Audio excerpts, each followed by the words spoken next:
One Mind Productions.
Ladies and gentlemen, boys and girls, children of all ages, Psycho Worldwide in association with One Mind Entertainment proudly brings to you two of the greatest podcast hosts in the world. I am Crazy Kevin. He is Dan Jones, and we are Two Fat Guys Podcast. What it do, what it do, what it do, bro. You know what the day is, fam. What's good with you? I don't know. At this moment, I don't know. But I'm here. I don't know. I don't know because the way my picture is, I'm not even sitting like that anymore. What? like my picture is frozen right there. Well, right here you're not. I can see you moving around right now. So you good. So the people can see. Oh, you good? I'm good. Yeah, just you got to get rid of that Cricket Wireless. I don't care what Drew McIntyre says. Like, you can't be rocking with Cricket Wireless, yo. Like, I don't. I have T-Mobile. Oh, damn, that's even worse. Like, the T-Mobile should be better. T-Mobile should be way better.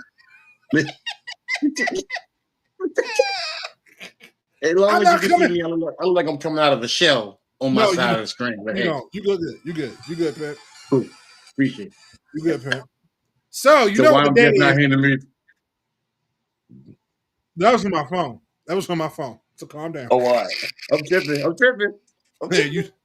You tripping. Yo. The Dan that has no sleep. I'm kicking it. Let's get it. There you go. So shout out real quick to the moderator. She's in the building watching. KRIS, who was on the show, is watching. So shout out to everybody. Shout out to everybody that's tuning in right now. Yo, you know what the day is, Pimp. You know what the day is, right?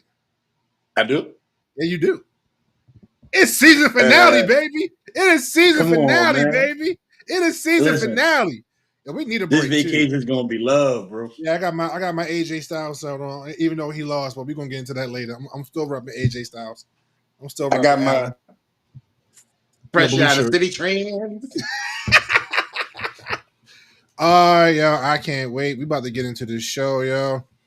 So we about to do some fun stuff, man. But yo, we are not doing this alone. Y'all know this is season finale. We ain't going by ourselves. We're going out with a bang. We're going to bring in some of the greatest guests that we have ever had on the show for these last 2 seasons. Some of our diehard ride or dies, and we're going to get into this.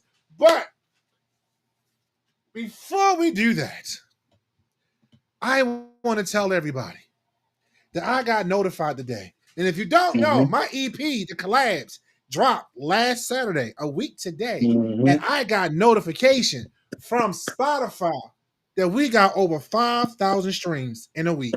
And the reason why that is so important, because this has no big backing. We are strictly indie. And here we are, 5,000 streams in a week on the EP. So thank all of you who have downloaded. Right. Under the Shout out to Rose. Yo, but we do got some guests. and they waiting patiently. The first guest I'm gonna bring in, because she ain't been with us in a while. She out here rocking. She up in New York doing her Brooklyn girl thing. Brooklyn. Brooklyn. Yo, what up, Brian? What up, Brian? What up, Brian? Welcome to the show, sir. Thank you for joining us. But we gotta bring. She is a Taylor Swift expert. She is a Lord of the Rings expert. She is Game of Thrones. Game of Thrones. Thank you, Game of Thrones. She got the guy. You know what I mean? She got the guy. If you want to get got, she can give you the guy because she Game of Thrones. I'm not doing this with you today. Yo, you can find her on TikTok and doing all the beautiful stuff that she does live from New York. And most importantly, she is an educator about future, and I love her for that. Yes. So let's bring on the screen Miss T. Welcome to the show. Welcome, Miss T. Happy WrestleMania week. Happy WrestleMania week. I like it. WrestleMania after party. WrestleMania after party, right? We about to get into this fallout. So, and it's been a while since you've been on the show. So, what have you been up to? Catching up on SmackDown. Gotcha. Okay. All right. Yeah. I miss your lives. I haven't caught none of your TikTok lives in a while. So I gotta catch back up with you because you're a night owl for a teacher. You be up late. You kind of. Yeah, man. My phone be going off like she's online. I'm like, why? Right. I'm in bed. She should be in bed already. That's insomniac. Okay. That's not good to be a teacher. No, lots of caffeine. We're good. Okay. Look. As long as the kids learn it, I'm okay. So, all right. We're going to bring on my sister. We go way back like Jerry Curls and Wave Cats. That's been a long time for you. That was a long time for you, sir. What? I got the freshness today, man. She is fresh off her podcast of the day with the Lazarus Movement and fresh off her podcast from yesterday, Coffee and Tea. Well, we're going to bring on to the screen, which was fire. They were talking about comics and all types of shenanigans. We're going to bring on Miss KRIS. Welcome to the show, baby girl. Welcome to the show. Hi, guys. Hi, T. Yes. Super excited to see T. Oh my God. Right. Y'all know I'm excitable, especially since this was my first PLE in a very, very, very long time. Oh my Lord, yo, we can't even talk about the conversation that went on in the private chat that somebody that I'm about to bring on the show suggested. But I'm glad he did though. But we cannot do a season finale. And we cannot talk about WrestleMania. We cannot talk about a WrestleMania fallout without bringing on our man, the Cookie Monster. The dude keeps his finger in the honey pots. The man with the Pac-Man background. You know him as Najee. We know him as Najee, a.k.a. Dick Clark. Welcome to the show, sir. Welcome back to the show. What up? Back to Slaps and Meat for the season finale. What's happening? Oh, my Lord. It was a meat slapping week this week. You heard all the slaps this week, sir. Oh, man. We are going to get into a lot of the shenanigans. Shout out to Sean Clear. People are in the building. CP1, what up? That's your nickname for him, CP1? CP1. I'm not even mad at you, yo. And I see the ladies are conversating with each other in the chat, so we're not even going to get into that. But shout out. Here we go again. Look, they just saying hi to each other. But, man, we are going to. For now. I don't know. Oh, my God. I guess Courtney's going to be joining us eventually. First, my boy. Huh? You gotta do. Oh, we're gonna do NXT. We gonna get into it. We're gonna get into it. I must say that this yellow is looking rather nice on Miss KRIS. Easter passed, but I'm getting a peak kind of feeling. Yeah. Very springy. Indeed. Yeah. So this what we're doing. Yellow is my color. Yeah. Okay. Very springy. Yes, very, very, summery. Let's get it in. It's change of season time. Thank you. Ray Pac-Man-ish. Well, so we're just not even gonna wait, huh? Thought we was gonna wait a little bit. No, we're not. No, we're not. I'm the kid. Last show of the season, sir. Not with the kind of start Dan had this evening. He on all cylinders already. I am. Yes. Dan the reason. Look, Dan the reason we late because whatever reason his Cricket Wireless was not trying to wireless. So, He said you and Bianca can't get the signal to get out. You know. I thought Drew McIntyre said it was like having Rocket strapped to his feet. Oh snap! Listen, we're gonna do that today, huh? It's because I'm white. It's okay. It's okay. It's okay. It's okay. Look, I met the one Caucasian person that's actually on here when you said that. She went, what? she was like, I don't even use that excuse. Yeah. All right.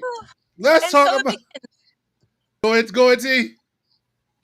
And so it begins. Let's talk about NXT Stand and Deliver real quick before we get into this WrestleMania 41 Fallout. I loved it. I caught it the day after. I had to watch it Sunday because I was running around all day Saturday with the EP release. I did that. But I caught it Sunday, night to the WrestleMania, and everything that everybody said it was, man. Watching, it was really NXT black and gold feel to it. They put a lot of work into it. The Fatal 4-Ways, the triple threat match, everything was just perfect. Like it's a reminder why you're a wrestling fan. It's a reminder why you are a true wrestling fan. NXT Stand and Deliver was beautiful with that Fatal 4-Way for that women's title. Absolutely. If I ain't known no better, I would have thought somebody would have died on this show. Because honestly, what's his name? Javon? Yo, Javon Evans is gonna be that. He's gonna be that dude. He's like the next Kofi Kingston, basically. That's the feel. The other two getting called up, so that's the feel I get from him. I get that Kofi Kingston when he was like Jamaican Kofi Kingston. Yeah. You know, when he still had the accent.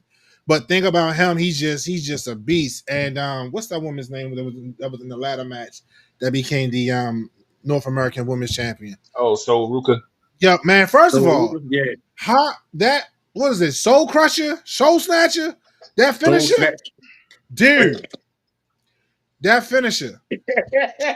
I have yet to pull that finisher off on the game. Like I've tried and I keep failing because she's on the game. I can't do it on the game either. I don't know why.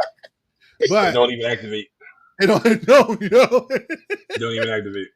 I don't know if she should keep calling it that, but it is a soul snatcher because if she hits it right, she should keep it that way. Nah, man, look. She did the soul snatcher off the ladder and then hit the other chick with the double joint. What? Fam, that was crazy. They try. By the time she's 40, she won't have a back. She won't. You can say the same thing about Javon Evans, yo. He won't have no knees. I was pulling for Kalani because I am a Kalani fan, but I'm not surprised. I'm okay. I'm okay because Kalani's a beast. I'm not saying she's not a beast. I'm not saying she's not a beast. But NXT Stand and Deliver did deliver. Actually, all four women did. They did their thing. Stephanie's actually grown on me. First, when she first got there, I wasn't sold on her, but Stephanie's that chick. Oh, Valkyria, man, I loved her, man. Yeah. I watched her a couple times online before when she was like down AAA, and a couple times when she did Lucha Underground. So I've been a fan of her. I've been a small fan of hers for a little bit. A deep personal story with her made me love her even more. But that was crazy. When I found out about her, like the reason why she wears certain makeups. You care to elaborate, sir? You want to fill us in? No, you just started talking to you. Because, bro. Care to share? They said the paint that she has on her eye because she broke her eye socket during the match. Okay. And she needed they say to remind her that this is real. And then she wears a band on her arm because, quote unquote, she was in an abusive relationship with an ex-boyfriend.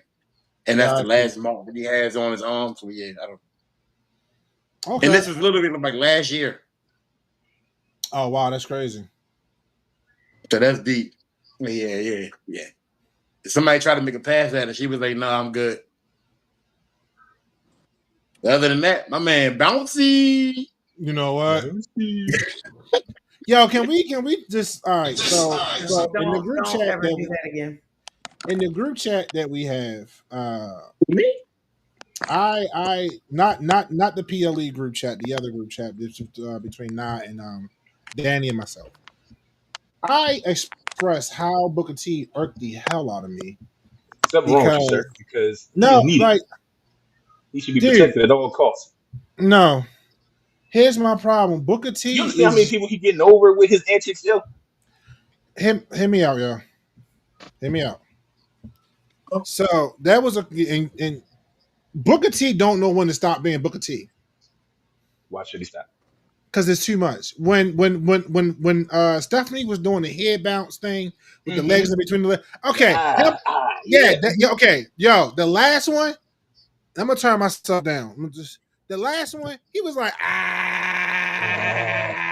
Yeah, he was releasing. No. Energy, sir.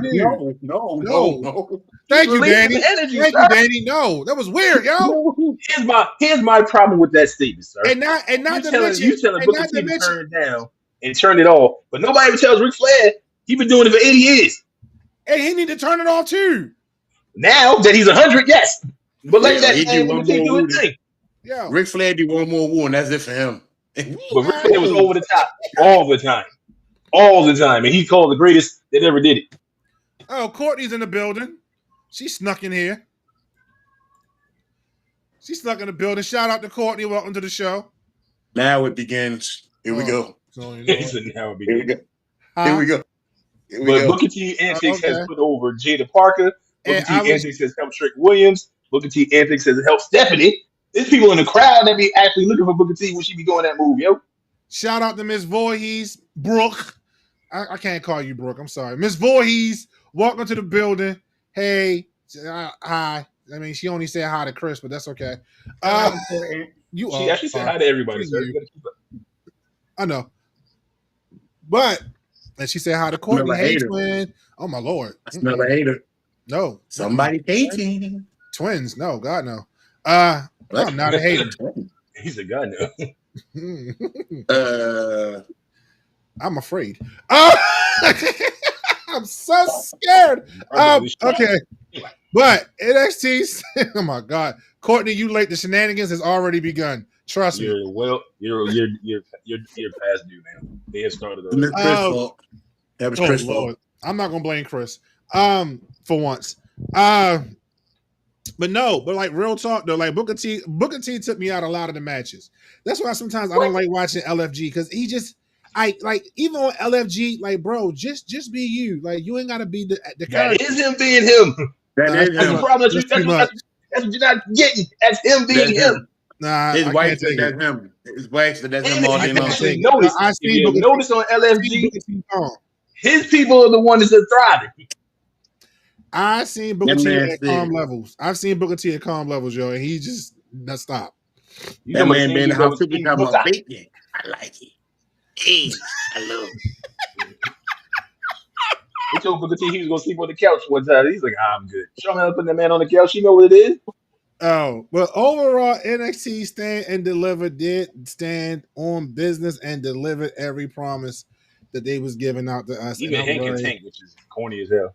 Yo, yeah, you know, Axiom got called up, which is Faxium or whatever the hell they called. Yeah, I'm not a fan of that move, but you know, it is what it is. Faxium versus Motor City Machine Guns is gonna be pretty good. That match they had, their debut match against the Los Guerreros or whatever their name is. Don't do that shit. Don't do that. Yeah. Don't do that. I can't remember their name. I'm not trying to be disrespectful. Angel Garza and his brother. Los Garza, thank you. They've been very mistreated. They are. They really are. But it was a really great match. And yo, maybe once we get through WrestleMania, we could talk about that ladder match that took place last night on SmackDown.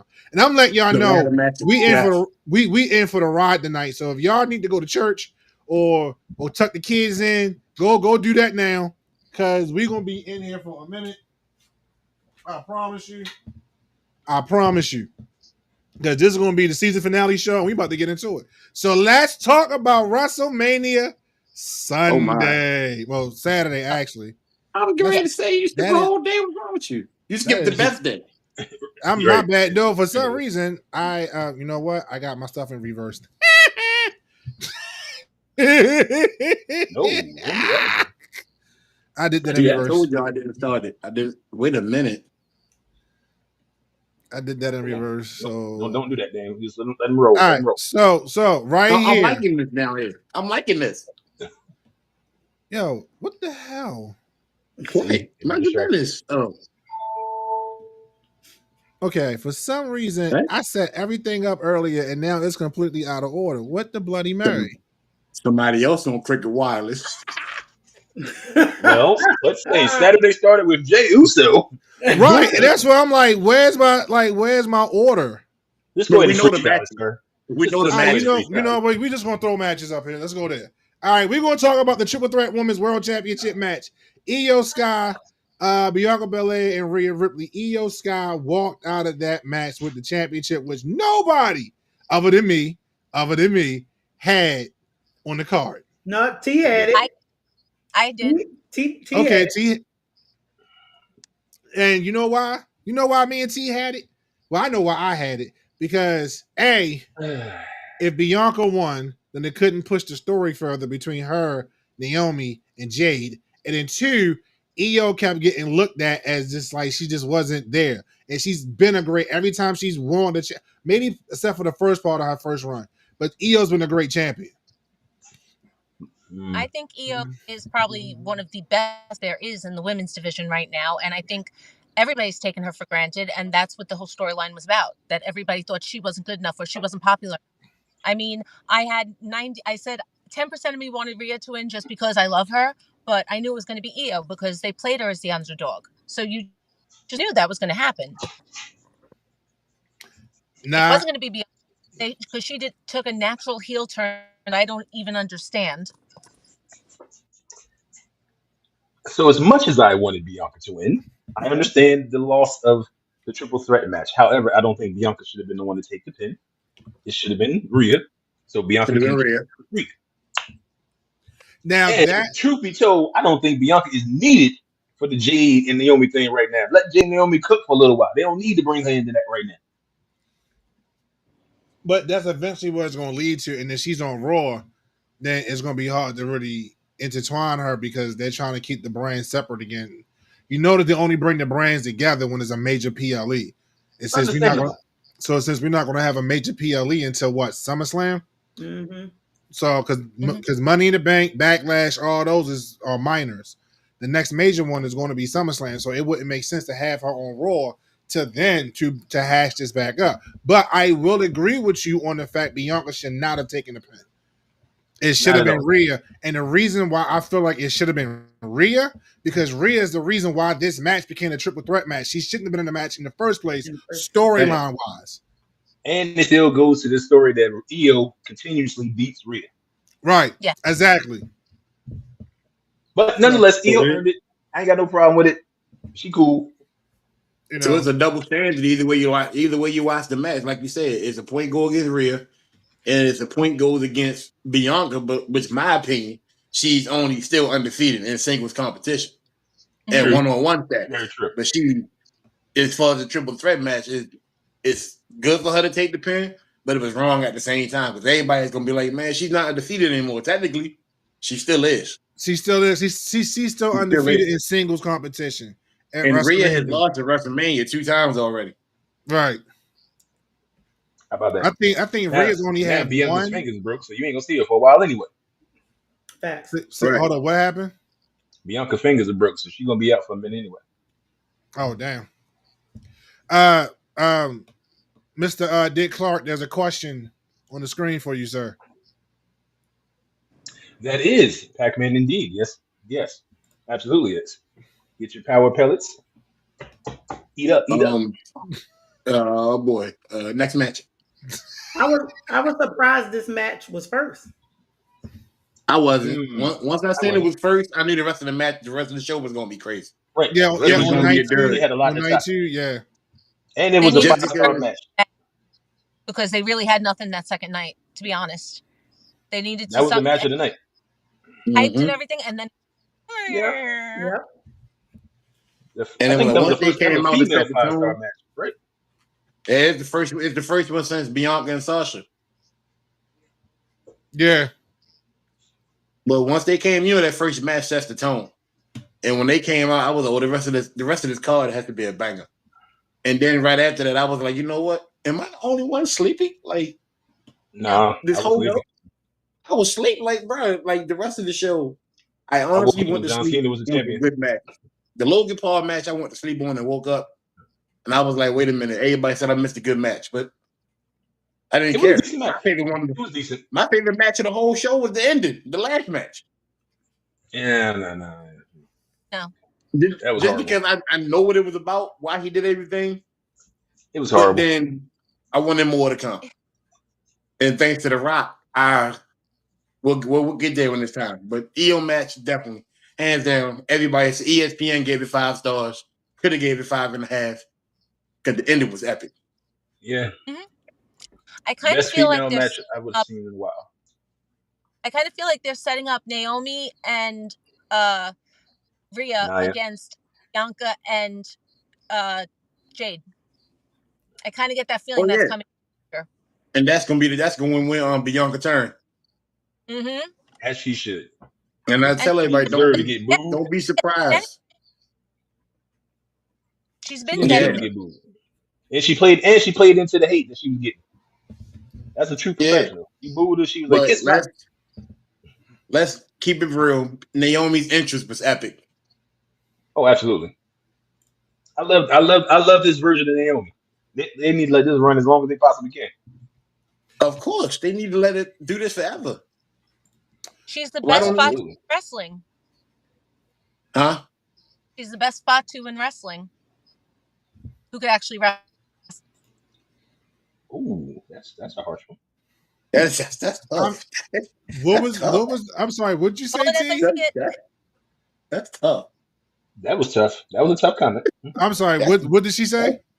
That's a strong opinion. I like it, but it's strong. Daniel, I'm trying to hear what she said. I said she ain't said again. A Fatu that can actually wrestle. One more time. Naomi is the only Fatu. Okay, there we go. Nah, no, woo. Is it registering now? Are you getting it now? That was T. I know you New Yorkers say some wild stuff, but my dear, that's woo. So we're talking about Rikishi, Tonga Kid, Jacob, the Usos. Hell, even Roman, Fatu adjacent. Roman. Pick one. Well, the only we can say she's the only. Jacob. Oh man. We going. Everybody's entitled to their opinion. Y'all okay? Yes, they are. Y'all need to be resuscitated? Yeah, I don't know. No, we good. That was a gut punch. I like it though. That was a tough one. Everybody's entitled to their opinion. Absolutely. On the mic, they're all fantastic. Every last one of them are amazing on the mic. The Rock, Usos, Roman, all of them. But put them in the ring, they have like the people's elbow, the super punch, the spear. So if you want to do it that way, then that means Jimmy and Naomi the only ones that can actually wrestle. Yes.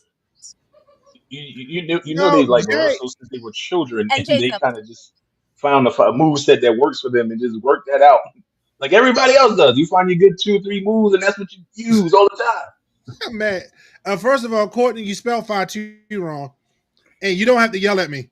All right? She said it all. She got cricket wireless too. It's all right. Yeah, you did not have to yell at me.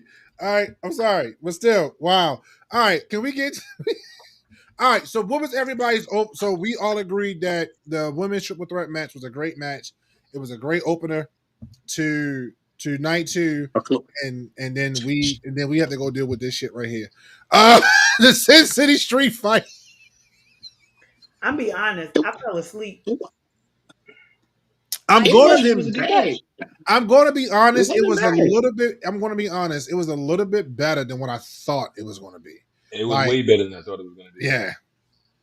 It was still I mean, point. any match with Drew McIntyre, I'm like, come on, It man, we was gonna a go ham. banger. It was a lot of big men slapping meat. But when I hear Sin City Street Fight, they should take it to the back. They should throw them down on popcorn tables and use the car. Yeah, So- it should have left the arena. It should have left the arena. I agree. So one of our clear people view was my brother Sean. As we was on the phone watching WrestleMania and we was discussing it, that was one of the primary things he said. He was like, this match should have started in the back somewhere. Like this should have been like a back, like the Roddy Piper and On the Goldust streets of match, Vegas. right in the back lot somewhere behind whatever the stadium they was in is called. Like and then work your way into the stadium to the ring. Like let's do this old school. Like we in Vegas, let's bet everything on black and go for it. Mm-hmm. Last week he put him through a car. I was waiting to see more of that. You Right. know what it was a letdown. Like we needed what that. you're basically saying is it was more of a street fight on SmackDown than it was on Sunday. Oh hell yeah! Oh. SmackDown Yeah. makes sense, yo. I am going on record. one thing I Even though will we ain't say- got there yet. I think It's better than the original TLC. We gonna get to that. Let's just. Hmm? We're not. Move on. Go ahead. Okay, what match are you giving a 10 out of 10, Courtney? Because I'm catching up to the comments. I'm actually trying to do the show. And, Damien. the women. I mean, she could have been talking about the what's the name match, the triple threat match too. So, but She has to be talking about the triple threat match. yeah, because that match, She has to be. that- It sure is not this match. like it was better She's than what talking I about the thought. John Cena match. It was. Oh my lord! Stop. It was better. It was better than what we. It was so we all can agree it was better. Our expectations were set low and it went above our expectations, correct? For the Yes. street fight. Facts. Okay. Yes. All right.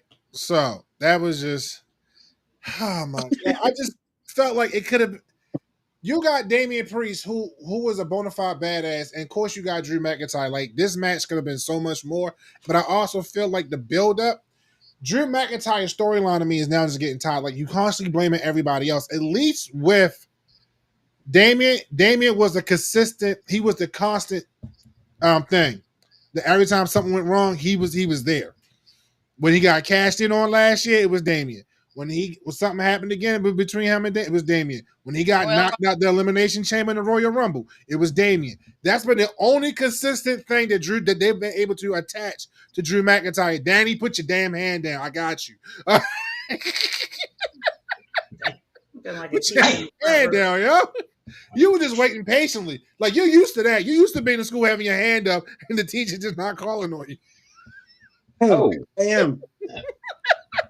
And then one of my unfair. I am.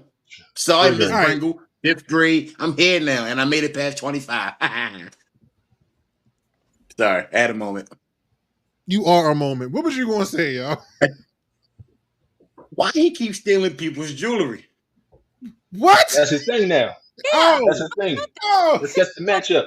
bracelet, and now his. You got to get your necklace. stuff back. still don't nothing beat the fact when Punk took the bracelet back and he kissed it. I don't care what nobody say yesterday. Yeah, I ain't doing that. I blocked that out. Blocked that out. No, I got something that beats that. You remember when Logan Paul took the belt and had it in the shower with him, he's butt naked? What? And now Yeah. Jacob Fatu's running around with it licking on the title. No. Now, No.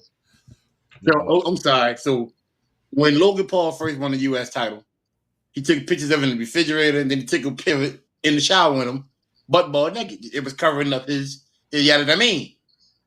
So now, Jacob got they the get to belt, keep that. and the first thing he keep the did, belt, right? he licked on it. I'm going to assume they got pretty another sure- belt. I'm pretty sure the belts Yeah, are they are. Joe. Because so you do I'm know that. I'm pretty sure they're not. So no, well, one, hold on. Courtney They're left a not. paragraph. I already knew that Drew was going to win the match. It was a yawn fest. I could have done without it. That was not a WrestleMania match for me. I agree. That was Raw or SmackDown. So Chris. So what happens The is when whole the person Sunday was a SmackDown. when a person wins a title for the first time, any title for the first time, they give them a title. They make one for them as a commemorative, as a reminder of what you accomplished, and they take that home. So that's the belt that Logan Paul was showering with. The actual television belt that they wear on TV, they don't travel with that belt because they've had We've belts seen worse stolen. things happen to a belt before. Right. We've seen championships have been stolen from out of wrestlers' luggage at the airport and so forth and so on. And them things are Used literally as porn thousands, right? Literally thousands and thousands of dollars. So I get WWE, that. right? So WWE was like, from now on, you no longer travel with the title. We travel with the title. So whenever you see a person on TV with that title via a talk show or a wrestling event or a meet and greet, that is the travel title. They do not take that with them. That is strictly for presentation purposes. So when Logan Paul took that shower shot, that was his title. It was like, here you go, this is yours. Do what you want. But he did get fined. They fined the hell out of him. They was like, bro, that's still a representation of us. Well, they didn't find Paige. They did fine Paige. I don't recall. They fired Paige. I don't recall her getting fined. Now That's Paige a got fine. fined. That's a fine. You have no more money. Did they find Yeah. Xavier? No. I don't know if they found him or not. He did play They good. got rid of No, Brad he and they got rid became of Paige. 13-time champion. Exactly. Hold up. You talking about, hold on. Wasn't Xavier Paul? I know what he's talking about. I know Are what you he's talking about. Are you talking about the video? Yes, I'm talking about the video, sir. That just recently come out, bro. It's not like it happened like this. Come on, bro. So we That back, video sir. been out for about 6 years now. Oh, I don't Yes, even sir. care. I mean, look, that's when everybody was dropping sex tapes. Who cares? Well, that was a beyond a sex tape. That was a triple threat of a different kind. Wow. Wow. Look. Hey, A lot of But meat you- happening in that but triple notice- threat, huh? But you notice what race his wife is, though, right? Who? Xavier. Yeah. So, all right. So we all That's are in bad. agreement. We are all in agreement that this match was it was better than what we expected, but we could have It's lived better than what without we it. expected. We could have lived without it. Okay. It was a See- Sunday night Raw. What was T? Did your screen just rain or something? I don't know. I put my thumbs down. And then it just started raining on your screen. Oh, you must Oh, got she an has iPhone. It's the You have an iPhone. iPhone. Yeah. They gave Okay. us the bubble. Let me Okay. see something. No, you have an Android. No. We're not that privileged. We're not that privileged. So let's talk about the match that was a banger and it shouldn't have been, but it was. Let's talk about this fatal four-way Intercontinental shouldn't have been? Championship. I'm gonna tell you why. I thought it wasn't gonna be the banger that it was.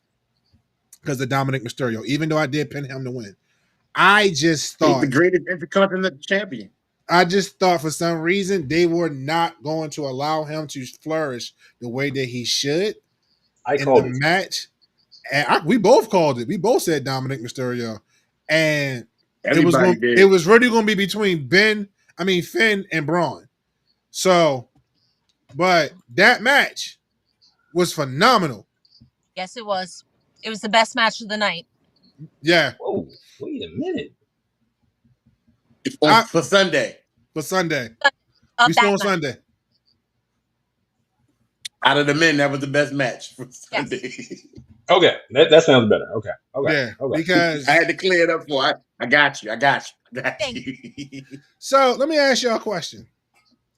So you saw when Dom went up for the frog splash the first time, and this was a matter of fact, this match had some really great spots. Some really great spots in this match. And at one point, I thought Braun Breaker actually broke people in half. Like, dude, you serious? Why are you making that face, Danny? I was just laughing at your comment. Like, you actually broke people in half. Like, Dominic Mysterio is the greatest Mysterio ever to live. You're drunk. Not yet, but I will be. You ain't Jay Loose Will level be. drunk yet. You're drunk. Look, Dom, I'm not taking No, that away from Max Dom. Luger is the best wrestler ever. Go ahead, Kev. Ignore that. Go ahead, sir. We're not. Go ahead, sir. We're not. I'm not taking nothing. Y'all don't agree? I'm not taking The nothing total away from Dom. slackage. We're not doing that. Dom is a long way from being called the greatest Mysterio ever. So let's just cut that out. But one, actually, he is kind of getting there. He's not. He's on his way, but he's not. He still has some shoes to fill. Hear me out. Hold on. If you compare Rey Mysterio's popularity and the cheers he used to get versus the heat that Dom first got, he's past that heat excels all them cheers, sir. He is the greatest Mysterio at this point, sir. No. I get as far as like I'm talking about overall accomplishments, fan reactions. Oh, I'm talking about overall. But if you talking about like in today's era, oh no, yeah, he's smashing his father. No Diddy, he's smashing his father because he has heat unlike any other. Listen, all he needs to do is win the world title twice and win the Royal Rumble, and he's better than his dad. Ray's been world champion more than twice. He has. I only count 2, sir. The problem is Ray was under Vince McMahon's rule, where guys his size were not going to win. Eddie Guerrero was not going to win. They gave them the belts very sporadically and for very short periods of time. You needed the Hulk Hogans, the Diesels, the this, the that. You had to be big and you had to be built, and that was Vince McMahon's way. Triple H doesn't see it like that because don't forget, Triple H's best friend is Shawn Michaels, who is not a bigger guy.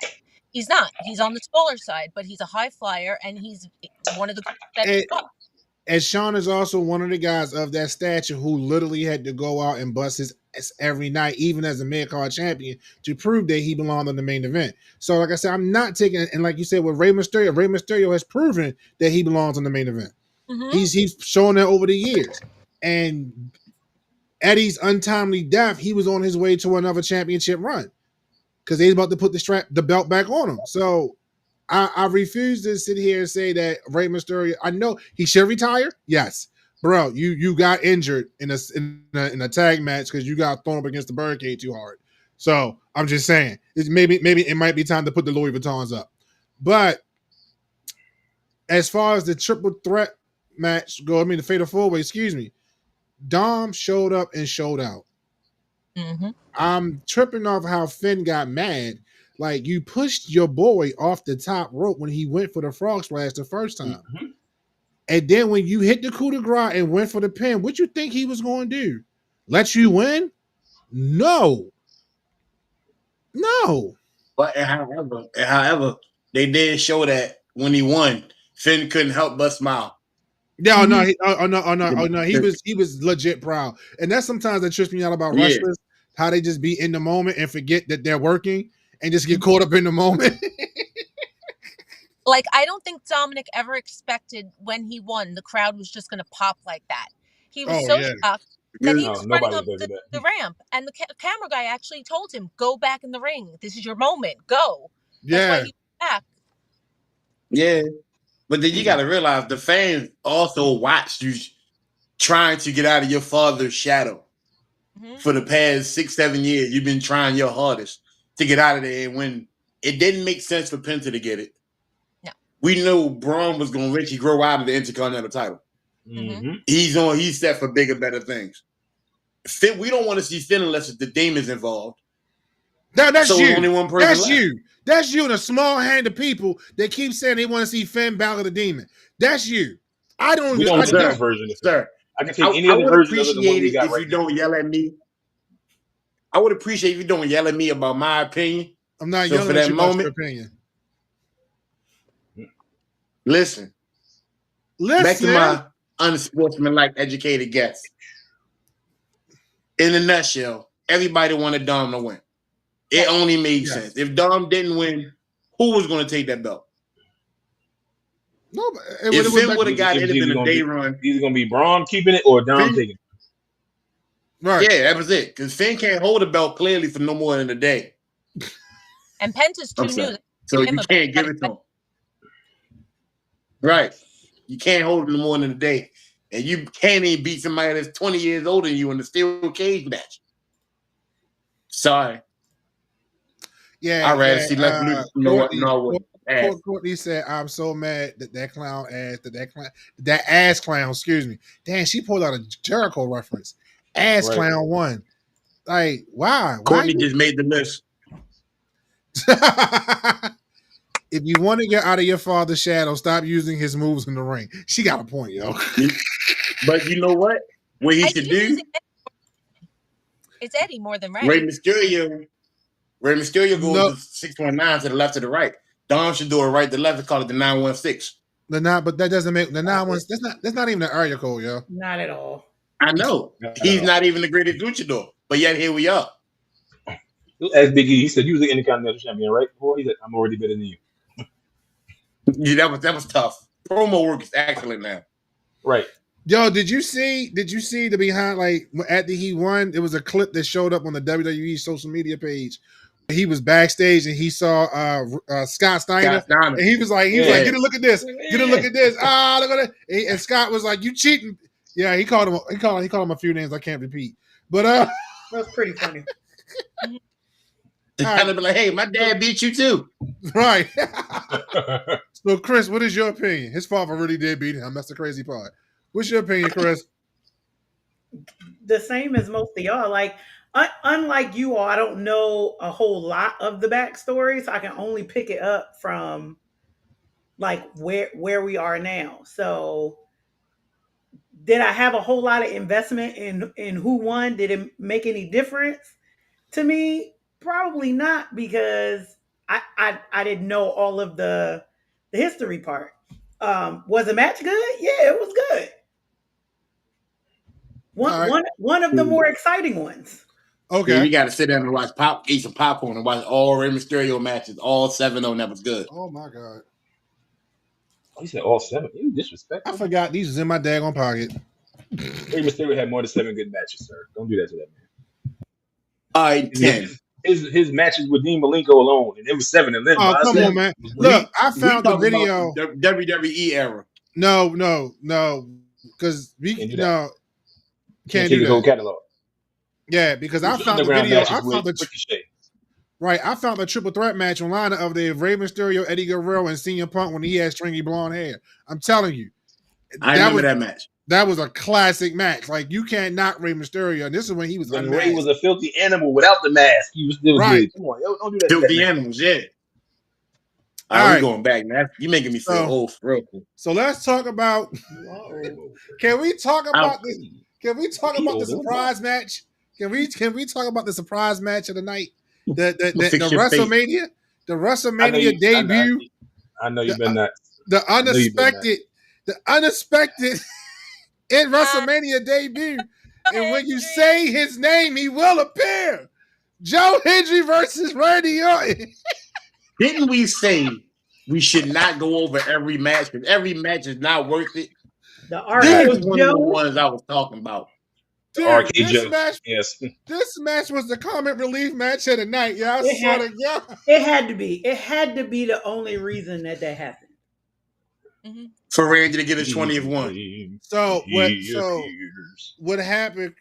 I know you don't watch the weekly show like that, Chris, but I know you know who Kevin Owens is as of late. And Kevin Owens and Randy Orton was supposed to have a match. Yeah. Kevin Owens is legit injured. He had to have legit neck surgery. Yeah.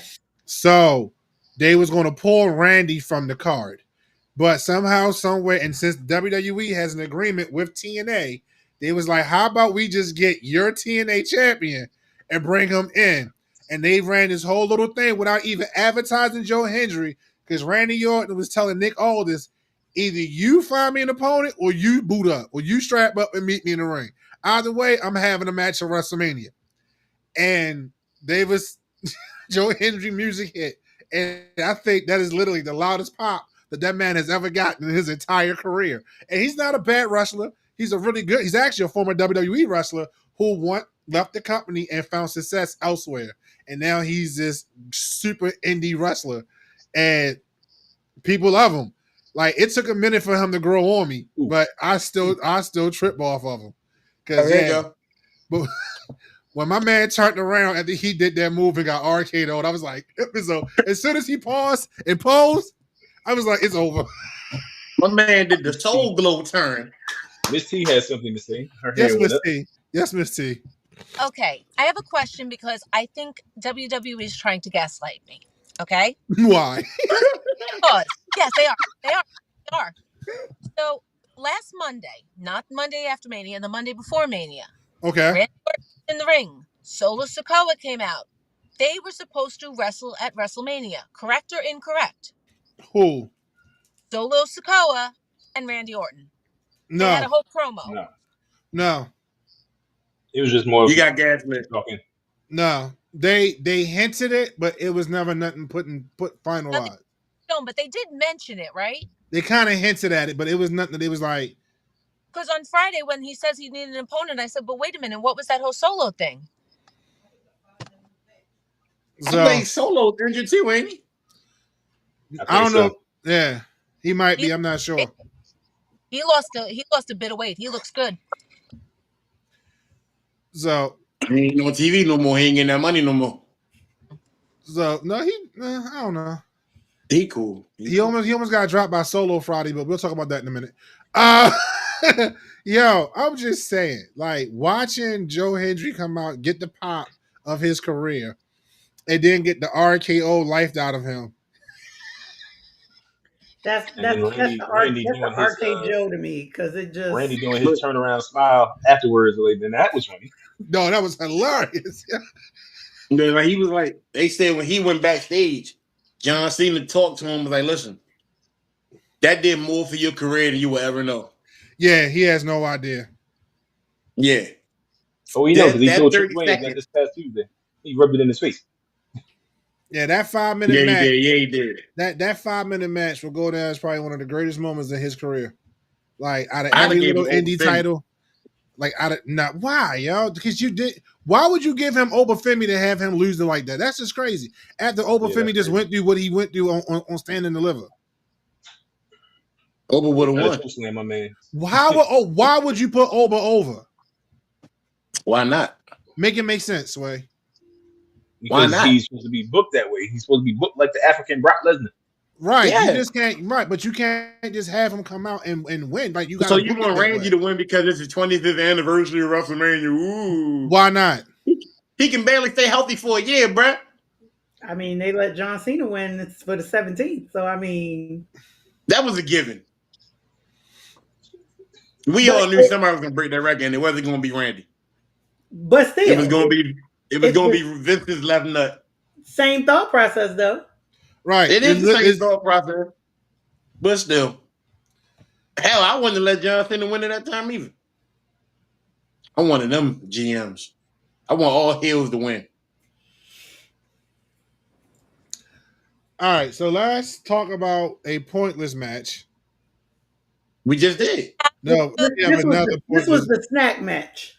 No, Joe Hendry and Randy Orton match had a point. Logan Paul versus AJ Styles did not. And I don't like the fact that Logan Paul is undefeated at WrestleMania. This is pissing me off. Is this the one where they came out looking like looking like extras from movies? Yeah. Okay. This has a point that everybody keep disrespecting people who come into the business, and they disrespect Logan Paul because he's actually taking time out to actually learn how to be a wrestler. And the inside people, people still taking shots at him. So now he's coming in there every time he gets in the ring. He's put on 4.5 star matches every time. Okay, but how does yo think about this, yo? You perfected your craft over 20 some odd years. You gave up everything, like Karrion Kross said, or Killer Kross, whatever you want to call him. You sacrificed so much for you to hone your career to get to the level of WWE. Then don't get me wrong, Logan Paul, hell of an athlete. Surprisingly, hell of an athlete. I give him that.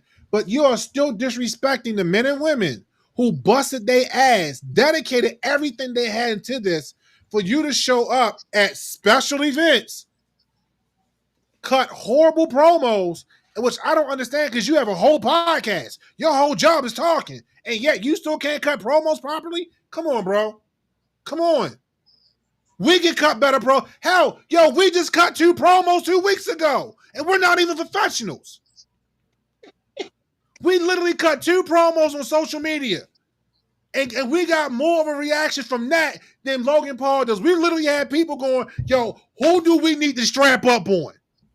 Who do we need to come handle? And we cutting promos. Right. Hey, black girl magic. Right. Chris did the whole black girl clap in the comment like who we need to run up on. And we come like, nah, it's not even that real, boo. It's promo stuff. Oh, it's real. No, but that's something different. But still, but my point is, it's disrespectful to people like Karrion Kross, even AJ Styles. And the only reason I really think AJ did it was just so he can have a WrestleMania match. Mm-hmm. That's the only reason I think he did it, just so he can have a WrestleMania match. That WrestleMania paycheck. Yeah, and WrestleMania paycheck, right? But I mean, if you want to think about it that way, you don't feel too good about your craft diva. You just want to do it for a paycheck. But knowing you got the money already, I'll give you that. I'll give you that if that's the case. Dude. But even still, it ain't.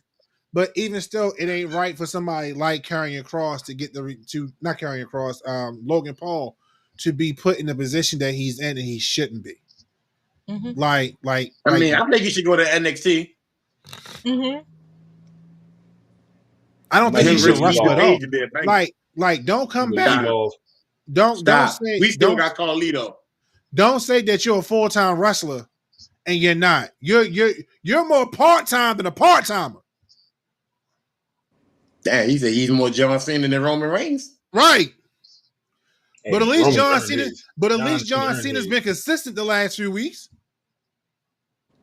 And John Cena told right, he told it it's 32 more appearances, not 32 more matches, 32 more appearances. So you already get our new title. He's 26 or 27 now. He already had some. Right, he already had some, exactly. So, so let's keep it a buck. That the match to me, like Chris said, this was a snack match.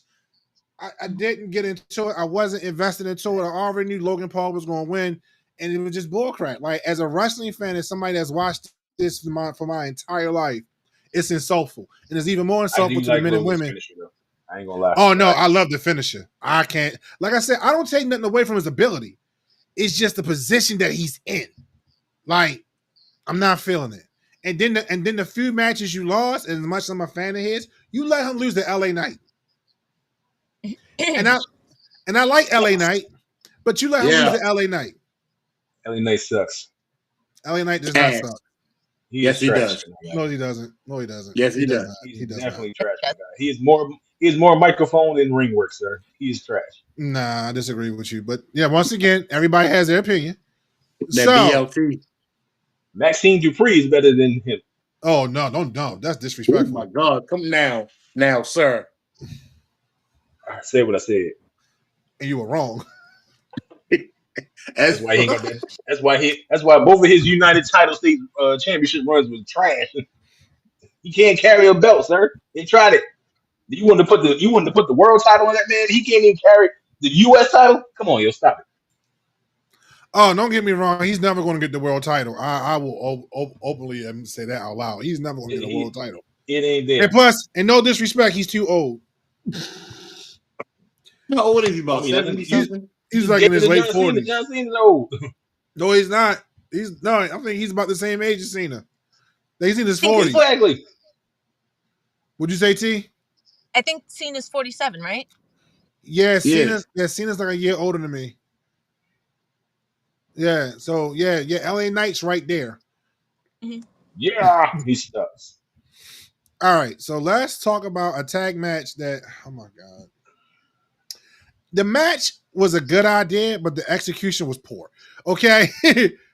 First of all, so we're talking about the WWE Women's Tag Team title match with Lyra Valkyria, Becky Lynch, and the champions at the time, Liv Morgan and Raquel Rodriguez.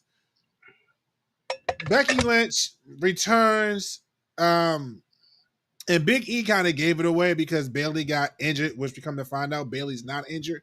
For whatever reason, they decided to pull her and put Becky in that position, which I thought was bullcrap. It was business, but you took somebody who worked their ass off to Why do you get think there. Bailey said she was such a pro? Because I mean, she handled the letdown like a professional. She took it on the chair, kept Right. it moving.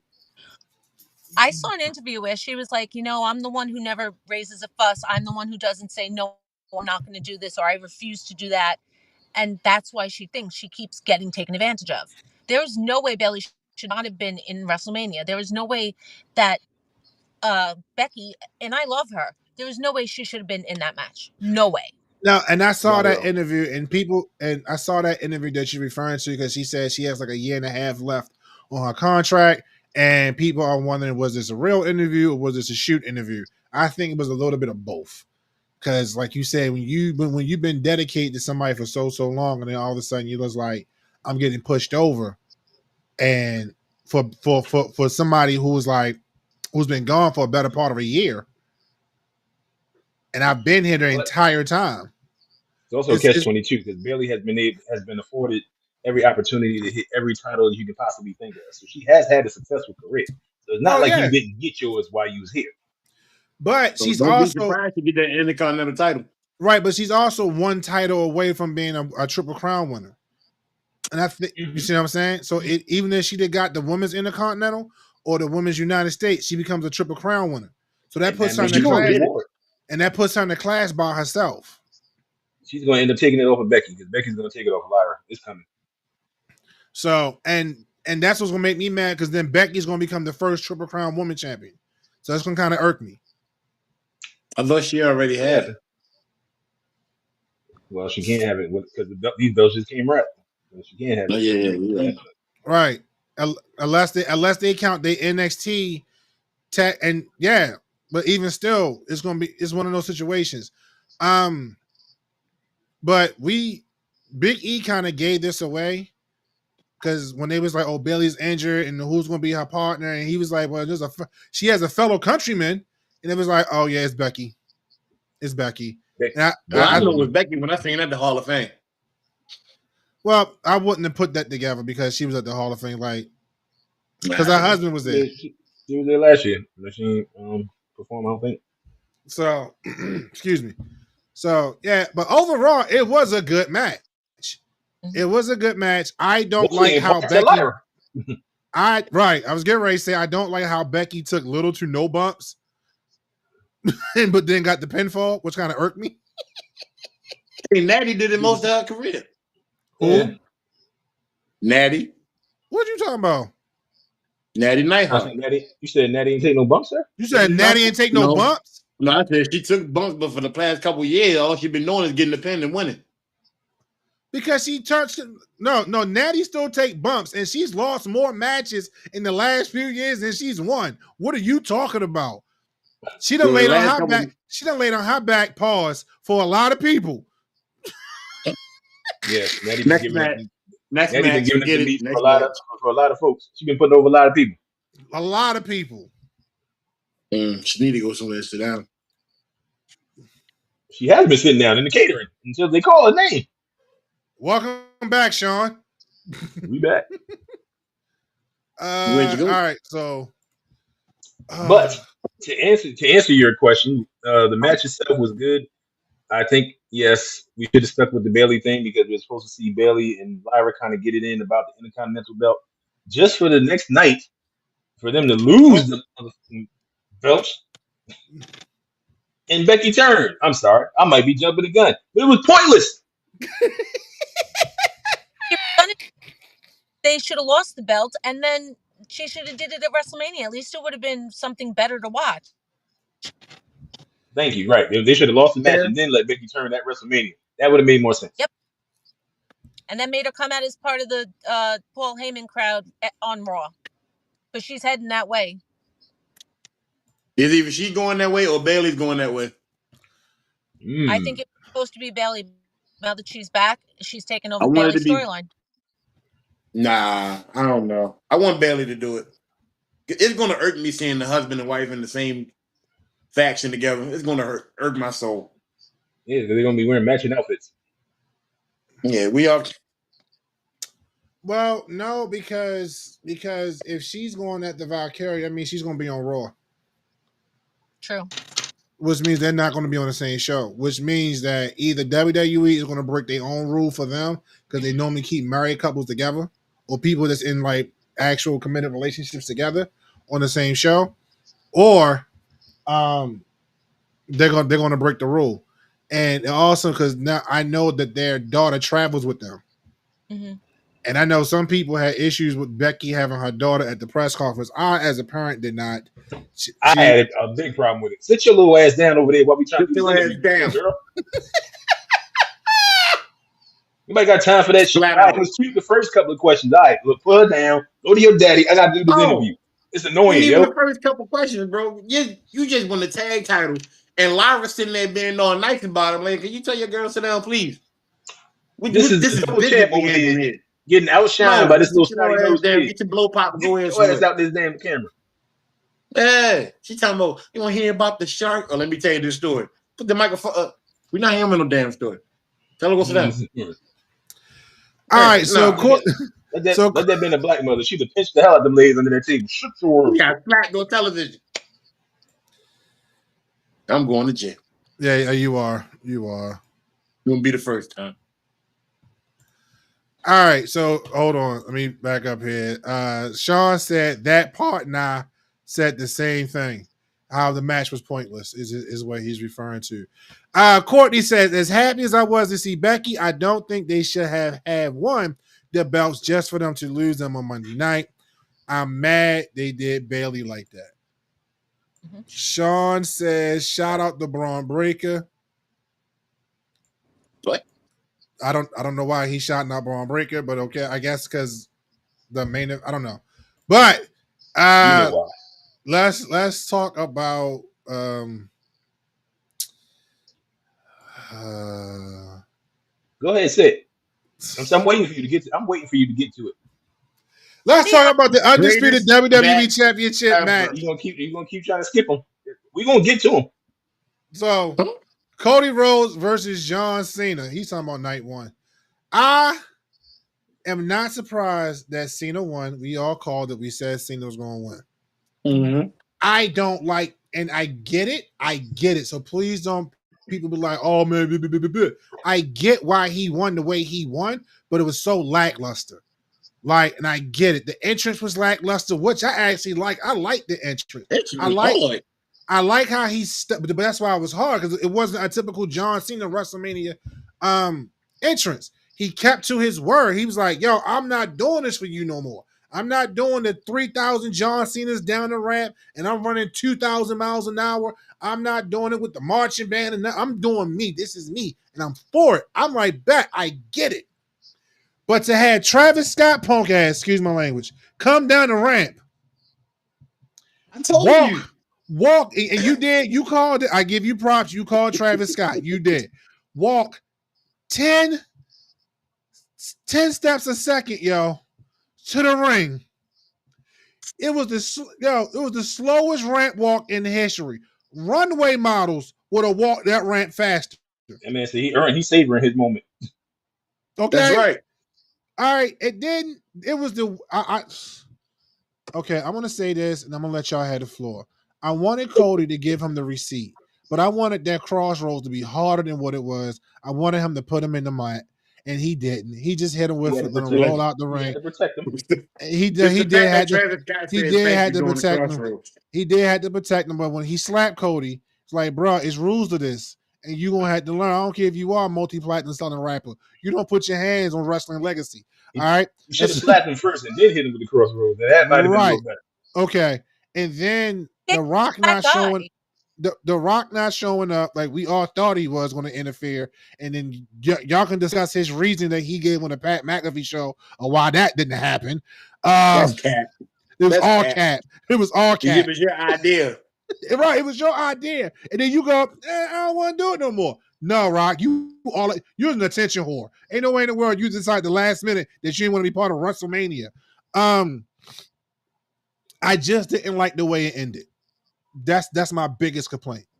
The match was the match we expected. It was very minimal. Every time it seemed like John Cena was about to go do one of the John Cena things, like the 5 moves of doom, he would stop. Like when he did the 2 shoulder tackles, and because normally the shoulder tackles comes up with the fall away slam, and then he does you can't see me. None of that. He stopped it. And I'm like, I get it. He's like, I'm not doing this for you. All that made sense. But even the title shot to the head was whack. Mm-hmm. Like,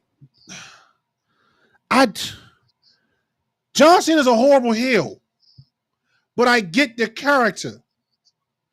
That's the only reason I'm riding with this, because I get it. You know he was heel before. I do know, but but he was more entertaining when he was Dr. fucking Nomics heel. He was more entertaining, and I get it. This character is not meant to. Something that he's not. Right. But, and I get it. This character is not meant to be entertaining. This character is not meant to be entertaining. This is the guy that says he's going to ruin professional wrestling. So he's not meant to be entertaining, and I get that. That match just annoyed me. But watching him get RKO'd on Monday brought me such joy. Listen, that match did what it was supposed to do for everybody to be home and be like, what? I'm done. Y'all go ahead. Y'all go. But I'm done. To be honest with you, I only wanted to see the end with Travis Scott. Just because what they did to Roman last year, with all this interference, they tried to do it again with Cody this year, but doing it the evil way. I really believe Cody should have went heel that night. Cody should have went heel Sunday night. And just beat up everybody. Or at least snap. That would have made it better. If he just snapped to beat up John Cena for a good 30 minutes. That is fine. I mean, he might have possibly killed him, but we'd have been on with it. We'd have moved on. Monday would have been even better when he took the RKO. That's my personal. I myself was very critical of Cody's becoming champion from last year. I said his title reigns off. Roman Reigns held the belt and made it too relevant, and Cody was boring at first. Cody, won me over throughout the year. Yes, here's my problem with Cody. You had a beef with Kevin Owens, and you took Kevin Owens and you Alabama slammed him, and you're probably the reason why he's on the shelf right now because of his neck. But you couldn't hit John Cena with a belt? Like, come on, sir. You couldn't hit John Cena in the head with a belt, but you put a man's neck through a ladder? All right, so you can be vicious 1 minute and a soft person the next minute. Couldn't pull the trigger the same way Kevin couldn't do it. But the Kevin Owens match was called for that. That was the style of match. Well, when the referee that was the style of match. Hit you in the head with this belt, sir, because you're gonna kick me in the balls anyway. You might as well get your licks in first. But you gotta remember Cody's integrity. He's a stand-up wrestler. Where was his integrity when he put that man's neck through his ladder, sir? But was that not a last man standing match? Did you have to do that? And did Kevin Owens not have to do that? And did Kevin Owens not hit him with a power driver? More than once. Kevin Owens is going to do that. More than once. Which means Kevin warranted that response, right? Right. And you trying to say John Cena didn't warrant that response? Not at that time, no. He didn't think John Cena was going to smack. And that's why he has no belt now. in that tour bus drinking that wheat leaves. You up there playing with brandy cookies. That's all he can do. He lost so bad, he forgot about his damn kid. Where was the kid at? It was just them two going to the bus. Where the hell was the child? With Diamond Dallas Page? Exactly. DDP yoga. Grandmother. And Cody was doing DDP yoga. Now he out here pouting with his lip out. He lost his title. My story is over. He did. I personally don't think John Cena wrestled at all. So I was expecting Cody to carry him, which he did, but there's only so much Cody could do. Without him being lovable John Cena, who was working a mic and making jokes and laughing and everything, he's lost everything. Like, it's not like he ever was a good wrestler. It was who he was in the ring with that made him look good. Facts. And Cody did the best he could, but he's not used to carrying them. I'm sorry, Sean. I think you had the wrestlers confused. John Cena has not killed movie franchises. That would be Dwayne "The Rock" Johnson that has slaughtered movie franchises, sir. You may continue, T. I'm sorry. I'm just saying, like, John Cena, even Thugonomics, it was fun. It was entertaining. Even when he was a good guy, it was at least entertaining. But now he lost his personality and he never could wrestle. Never. So I'm going to disagree with you on that. He can wrestle. Now, I think people keep forgetting when John Cena first came out with the ruthless aggression, he could wrestle. He could wrestle. Remember that whole match he had with Kurt Angle? He stood on his own. And there's been several matches with John Cena has wrestled. But once you become marked by Vince McMahon, there's only certain things he's going to want you to do in the ring. So that's how John got. I'm gonna need you to get your life. His hands on you, right? And that's how John got stuck with yeah. the 5 moves of doom. I feel like Kurt Angle made him look good. Certain people are always in matches where they're wrestling people who make them look good, make them look better. That's why LA Knight gets a lot of matches, because he's a good wrestler. So he tries to put the new kids over. That's why Roman's always in the top matches with like CM Punk and Rollins, because they can wrestle. So they make him look even better. So I'm not saying John Cena can't wrestle totally. I'm just saying it's more of his opponents carrying him through the matches, at least for the last decade or so. That's why Charlotte never fought Naomi, because she would get carried by Naomi. Oh no, she's fought Naomi before, and Naomi made her look spectacular. This is why people started giving Charlotte the props they gave her, because Naomi was one of her first feuds, and Naomi made her look spectacular. Mm-hmm. Charlotte Flair's another one. Well, don't let my brother hear that one. We see Chris lips moving, but I don't hear no sound. My bad. The thing that made me mad about this match was the build-up. And then there was nothing. Like, y'all did all this stuff on Raw, and all of these conversations, and everybody giving all this lip service, and then here you go. The entrances didn't bother me. Like, they were fine. Shut up, Danny. Because at the end of the day, it was about what was fitting to happen in the ring, and it just was a letdown. Like, so, I think the best example that or best analogy that I've heard a woman refer to this match is a woman on my job that's a huge wrestling fan. And Chris, you put me in mind of it. It was like she was like, "You ever meet?" And she was like, "I know this doesn't pertain to you, to you fellas, but to us women, you meet a guy and he's hyping up what he's going to do to you when he sees you, and he's going to get you in the bedroom, and he's going." Put that in there. And he was just, and all of a sudden, it's this. Six I ain't the best in the comics. 6 pumps in the dump. Like that was the match. That's how she made the match. That she was like the match was a.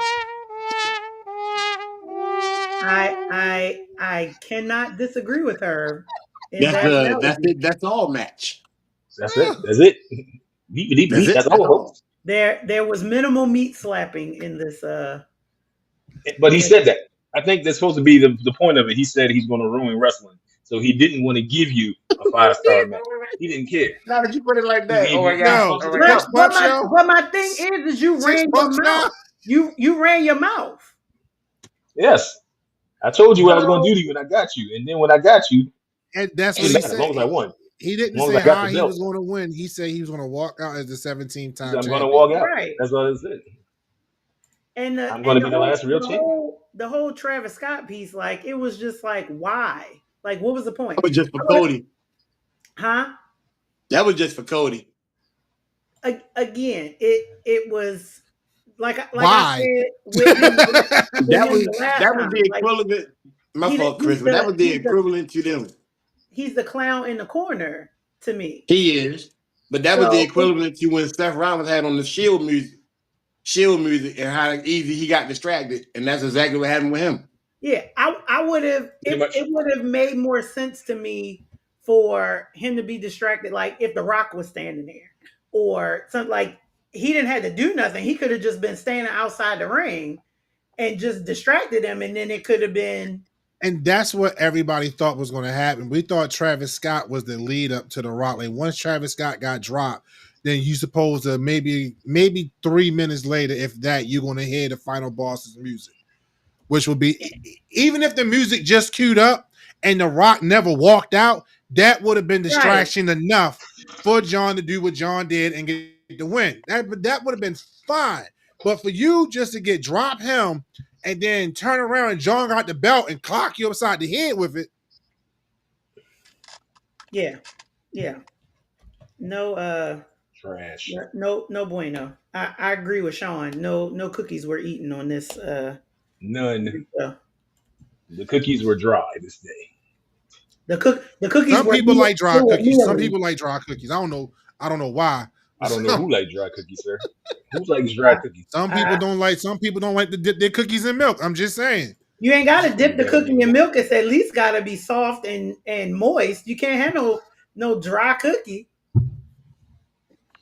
Say it again for the people in the If back. it's dry, then your mouth get dry, and we both can't be dry.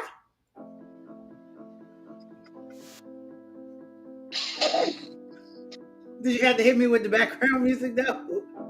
I did. I did. We're gonna do it 10 seconds.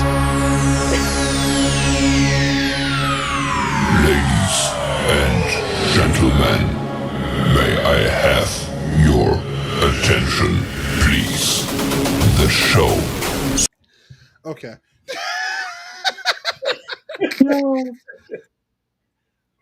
She said no. Yo, man, Miss Boy, he said no, num. What the hell? I'm crying. Courtney said, now look, while y'all was talking, I was just throwing comments up. But Courtney said exactly, Sean, the cookie stayed in the jar.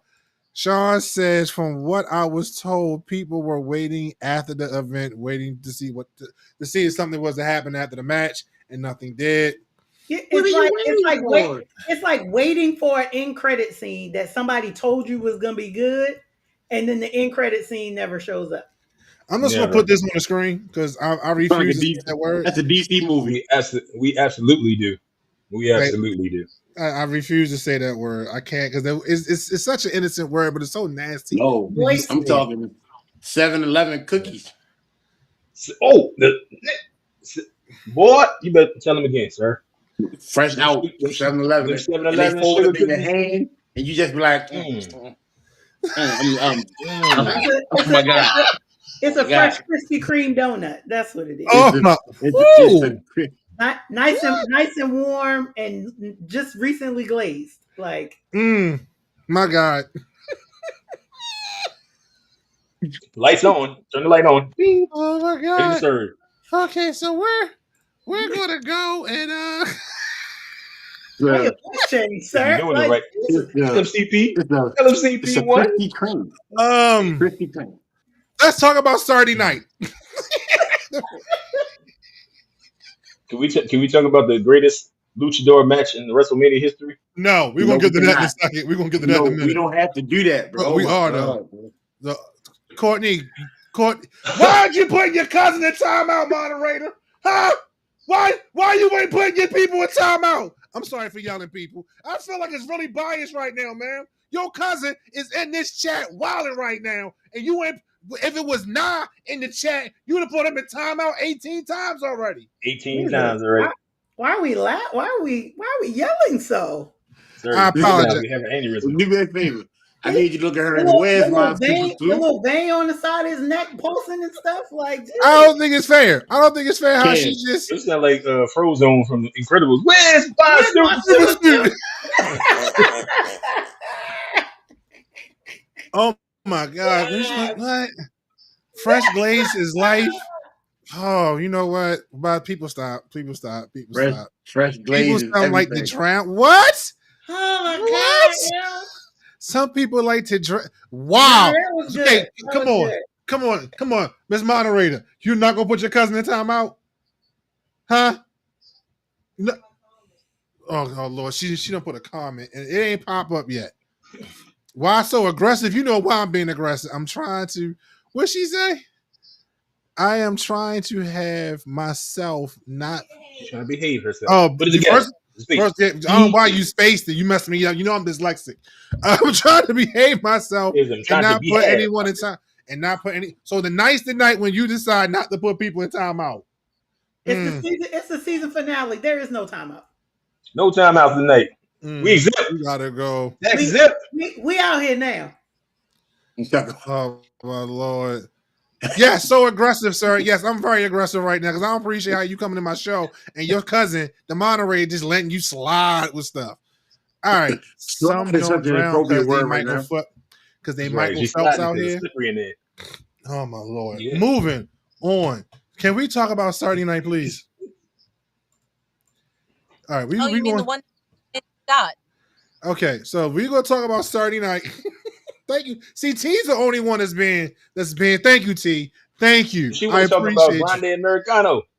No, we're gonna talk about what We're is, not talking about that match. Go to Seth Rollins. we are going to talk about the World Heavyweight Championship match: Jey Uso versus Gunther. Yeet, yo. Yeah, done. Yeet. That's all I had to say. So That's I it. will say, I am happy that Jey won the title. I will say I don't like the fact that they completely stole the match that Gunther did in NXT UK when he fought Elio Dragunov. It was the same exact match. I don't like the fact that Jey won by tap out. That's what I don't like. Like, Jey, you're not a technical wrestler. And for Gunther, and I can see if he worked on Gunther to set him up for that. But for Gunther to tap as fast as he did, it as happy as I was for Jey, it took me out of it. Like Jey went through a lot of character transition to get to WrestleMania. Like, he was confident, then lost confidence. Then started doubting himself, then watched his brother get the crap beat out of him. Gunther wore his brother's blood on his body like an armor, like a badge of honor. Right. And that's what flipped the switch on him and tell Gunther, like, yo, I ain't scared of you no more. And then Gunther doing everything he can to prove to Jey, I ain't scared of you, but in reality, you are now. Because once somebody tells you eye to eye, man to man, yo, no matter what happened, bro, I ain't scared of you. That does something to you. And I get that. But for him to win by tap out, I'm not, nah. Now, I like the irony of it, though. The irony of No. it was, this is what you've been doing to me for the last few weeks. You did it to my brother, and now this is what took you out. Now, see, when you put it like that, I never thought about that. That is irony. Now, I do agree with you on that. But the thing is, we forget the fact that Jimmy started this whole thing. Explain. We do forget that he walked up to Guns and open hand slapped this man, right? Because he was trying to tell his brother, you don't need to be scared of him. Regardless, but you see what happened to you the next week. Okay. But you saw what happened when they turned their back on Roman. It's the same thing. Yeah, but you expect the receipt to come tenfold. Okay. And you got the blood beat out of you. That was a tenfold receipt. You open hand slapped this grown man. See, you got beat. Gunther was beating your brother. You open hand slapped this man, and he looked at you and smiled and automatically told you, I'm going to get you. You want to fight me so bad, you're going to pay for it. And there's going to be no fight. I'm just going to literally beat the dog shit out you. And I'm going to make your brother watch because you should never had this. You should never did it. Stop jumping in people's conversations. This is between me and your brother, not you. And I'm going to make you pay for it. Nah. I completely agree with Gunther did. Listen, you slap me like that, you lucky I ain't going to jail. Mr. Dick Clark, there's a comment for you, sir. We're not to see. We done stopped it, and here you go again. Look, she put that in there for him. I'm trying to bring attention to it. And I want nobody to be like, oh, I'm not, So, thank you, sir. I appreciate you. I'm just saying, though, it all built up to that. Receipt or no receipt, it needed to be done because that's what woke up Jey. That's what woke Jey up. That's what got Jey in the mind state like, yo, I am part of this bloodline. I got warrior blood flowing through me. I need to go beat the brakes off of him. But why are we mad at Gunther for doing it? I'm not mad at Gunther for doing it. I never said I was mad at Gunther. I said not I was mad. Right, but I'm not. I'm saying I'm mad at how the match ended. But I get like Naeem said, I get the irony in it. I get it. You also notice the little points where Jey kind of stole out of Roman's bag when Roman was fighting Brock, and he, I'm taking everything you got and I'm smiling, I'm laughing about it. Brock was getting flustered. Jey did the exact same thing to Gunther. He kept telling him, "Come on, bring it." And he laughing at him every time he hit him. Come on, right? Someone did that. Just go ahead and ring the bell. It's a wrap, right? So let me tell you why I'm not mad that he made him tap out. to a point that you said, Kevin, about when a man looks a man in the face and says, "I'm not scared of you," the response from the other person is typically, "Well, I'm not scared either, but you really are scared." So Mm-hmm. to me, it got to the point where Gunther knew that there was no way that he was going to get Jay to not go all the way with this match. So at the point that he knew that, okay, I can't break him anymore, there's nothing else for me to do. Let me just not get pinned and just be done. Real quick. The reason why I say that Hold is on. because of his response after that. And how he's completely off the rails. Monday night? Yeah, Monday night? Yeah. Shout out to Mackenzie Johnson who's watching on YouTube. Appreciate you joining us. They said that WWE made Gunther look weak at Mania. I don't think they made him look weak, but it wasn't the ring general that we was expecting. Mm-hmm. It wasn't the full blown because Jay got in his head. Yeah. And that's my point. I wasn't expecting it to be like a, excuse my language, like it wasn't like Jay was going to like beat the hell out of him. I was going to say something else, but that came to my mind. Can I say it? No, I say it later. You can say it later. And it wasn't going to be a bloodbath. It wasn't going to be any of that. I think this was more of it's the mental equivalent of overcoming like your biggest obstacle. And that's ultimately what it was. And I can only say that now because, again, of what happened the Monday following. Right. And shout out to Pat McAfee for taking a choke out bump, yo. Facts. He oversold it, though. He oversold it, though. People forget that he can really go, though. Right. Oh, no, Pat McAfee can wrestle. Like, I remember that. So shout out to Pat McAfee for taking that. But overall, so we're gonna see that at Backlash, right? So overall, can we say no? Overall, can we say that was a good match and we are happy with the outcome? Yes, we are happy with the outcome. Yeah, good opening. 7 out of 10. Yeah, 7 out of 10. I would probably give it an 8. I would agree with that. I would next. Why? Let's talk about the World Tag Team title match. Let's New Day, the New Day versus the War Raiders. I needed for this to be the clown match, like full clown get up outfit because they that's won. exactly what it looked like. It was a travesty. It was horrible. I didn't watch it. No, that was the end of that match. Next match. They should have had the triple threat, no, 4-way, the ladder match, the TLC match from last night should have been on Mania. That's what the Street Profits were talking about. Like, why we not on here? We have the belts, and you know everybody else is not there. So I can't remember the dude's name, the announcer that sits with Wade Barrett. Joe Morello. Yeah, him. Are you talking about Testator? Oh no, Testator. I'm sorry. Whatever his name is, the guy that came from UFC. Testator. He kept saying it last night, and I don't know if it was scripted or just him speaking off the cuff, because he was pretty much saying how these men was like, we should have been on the WrestleMania card. Absolutely.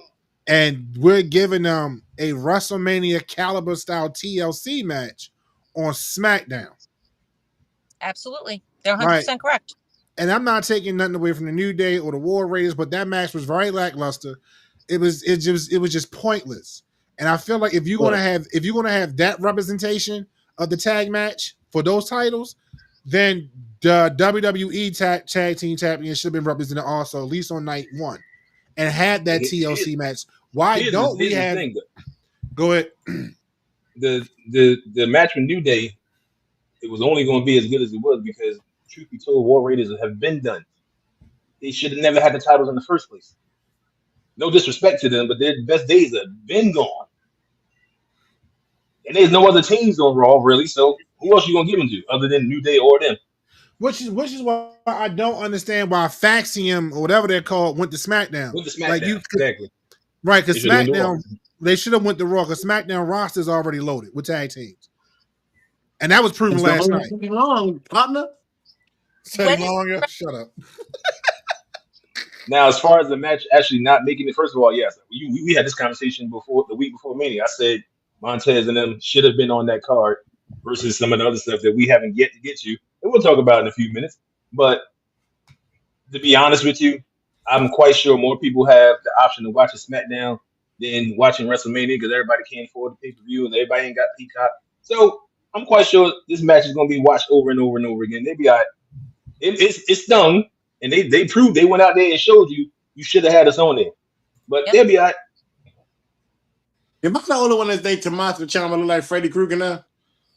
Yes. Yo, thank you. I was trying to figure out who he reminded me of without the beard. He looked like Robert England. He does look like the dude that would drive the white van with no windows. Wow. He does. But there was quite a few times in that match, they was checking on each other. I'm talking about the TLC match, by the way, because you kept seeing them. You seen him smacking them on the leg, saying he be straight, like making sure they good. Yeah. Oh, when he did the white noise through the table, and he squeezed Montez's hand, he was like, "Make sure he was good. You alive?" He squeezed because I watched him squeeze his hand, and Montez squeezed back. I was like, "Thank God," because that white noise was ugly, yo. That a lot of spots in that match was ugly, but it was ugly, but it was beautiful. You know what I mean? Like that match is not supposed to be pretty.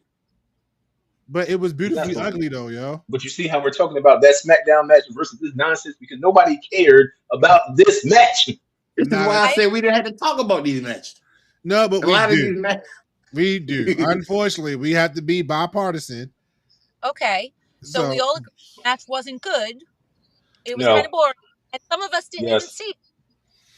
She said she didn't even see it. She went to the bathroom. No, I left the room. I went to the bathroom. I give this match a negative D. She said she went to the store and got some more snacks for the snack match. How did you get a negative D? Jesus, that means it didn't get anybody's thing. Nothing got up. It was negative D. Got you. Oh boy. All right, let's talk about the meat slapping match of the night. Yeah, I said it, Chris. Yeah, I said it. I said meat slapping match of the night. Meat slapping match of the night. There was a lot of beautiful yams in this match. That was art. This was yamtastic. This was yamerific. And shout out to Naomi on the real professional. I mean, Naomi made Jay look good. Let's keep it 100. No, I'm talking about her outfit. Oh, outfit, yes. I'm surprised Naomi still can walk. Jay stands above everybody. Hold on. Storm, justice in the world. Say that one more time, T.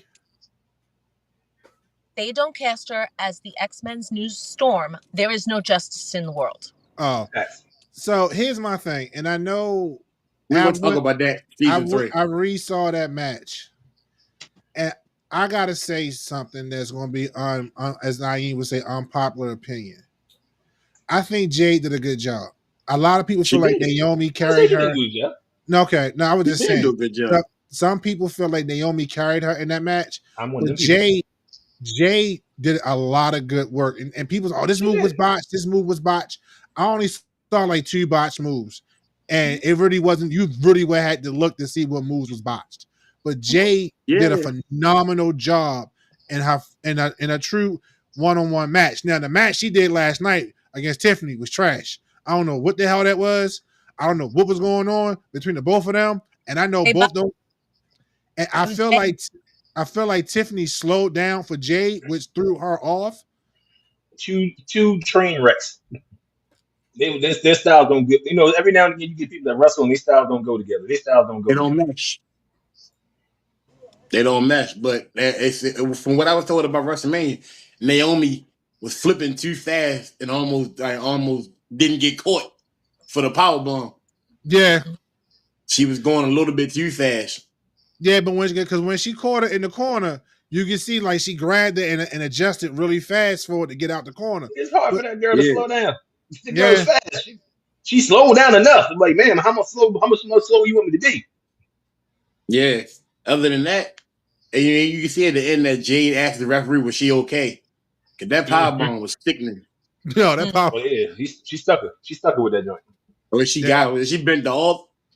All right. And then that pin, that take it, give it to me pin. I don't know why they keep doing that between her and Rhea. It's like sexual assault every time they get in the match. Listen, I am all for it. Oh, that joint is crazy. I'm filing charges. If that's my woman out here wrestling, I'm filing charges. I'm tired of this. Enough is enough. Buddy Matthews gonna come out there one day and smack the face out somebody. So outside of obvious wardrobe possible malfunction that did take place during that match and ring attire. You wore bikini. Oh no, yo, Jay had 2 nip slips. Like she had a nip slip. She had a nip slip doing her broke. Yeah, she had a she had a nip slip doing when she was walking out and she caught herself and she kind of like tucked it in and then during the match her top, one of the straps on her top broke. She got to stop wrestling in bikinis, man. She got to get Bianca to show her outfit. Mickey James would not be happy right now. Mickey James would not be happy. Ever since her and Bianca stopped tagging together, her outfit's been falling apart. All the time we fought for you not to wear that appropriate stuff. Mickey James, the same one that was grabbing Trish by the crotch. Like, come on, man, cut it out. Stop it. You know what, right. Mackenzie? You know what, Mackenzie? I'm with you because last night, Mackenzie says I think Jade Cargill was nervous when she was talking too loud on the mic. She was loud as hell last night on that mic, yo. And I was like, why is she so loud? One thing I agree because I don't like what she was doing at WrestleMania. Every time she did a move, she turned around and started yelling. If you don't get this match going, stop fan assisting these people. Right. Hold on. They're not gonna like you. I'm sorry, Miss Moderator. Who did you just put in timeout? You put Courtney because you put your so you finally put Courtney in timeout. Okay. Let that have been me. I'd have been the time I seen the intro came up.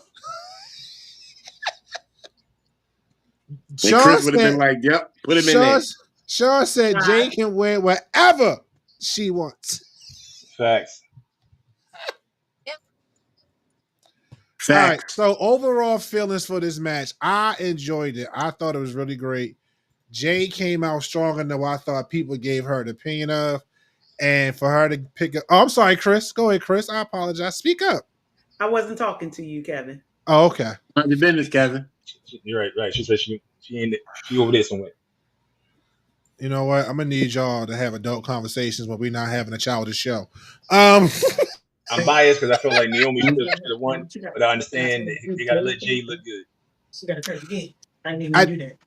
I do feel like Naomi should have won also, but it pushes the story even further, so I get it. Because I feel like if Naomi would have won, then that would have been the end of it, and Naomi would have moved on, and then we wouldn't have got the attack that we got last night when Naomi was like, oh, it's not over till I say it's over.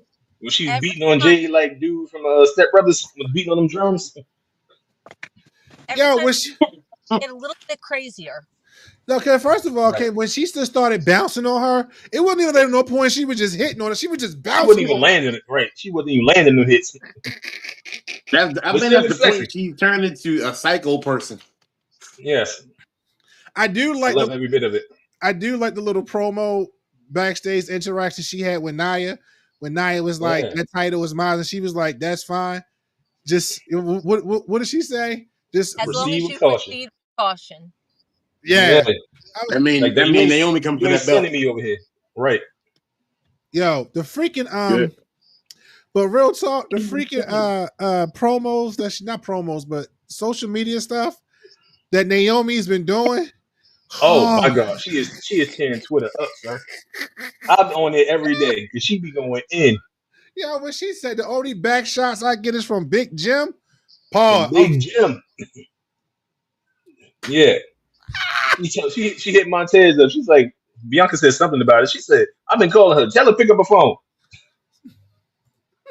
She be going in. And you know what's going to come out? They talking about Bianca been trying not to miss my call because she ain't want nothing to do with it, knowing she the one that told me to do it. Hold on. Sean said we having conversations in the chat and then you get the moderator. Nah, I'm trying to be fair, Sean. Because my guests have been put in timeout several times for nothing. And the chat is going crazy. If you want to moderate everybody. You're going to be the moderator? Don't moderate me. Don't moderate me.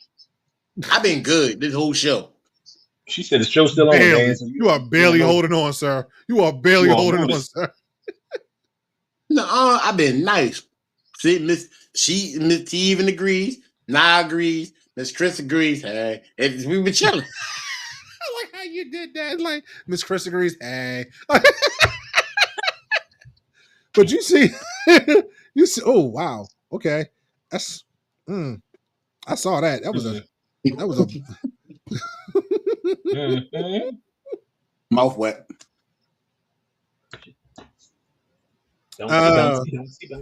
Mackenzie says Mariah May from AEW might be signing a contract with WWE.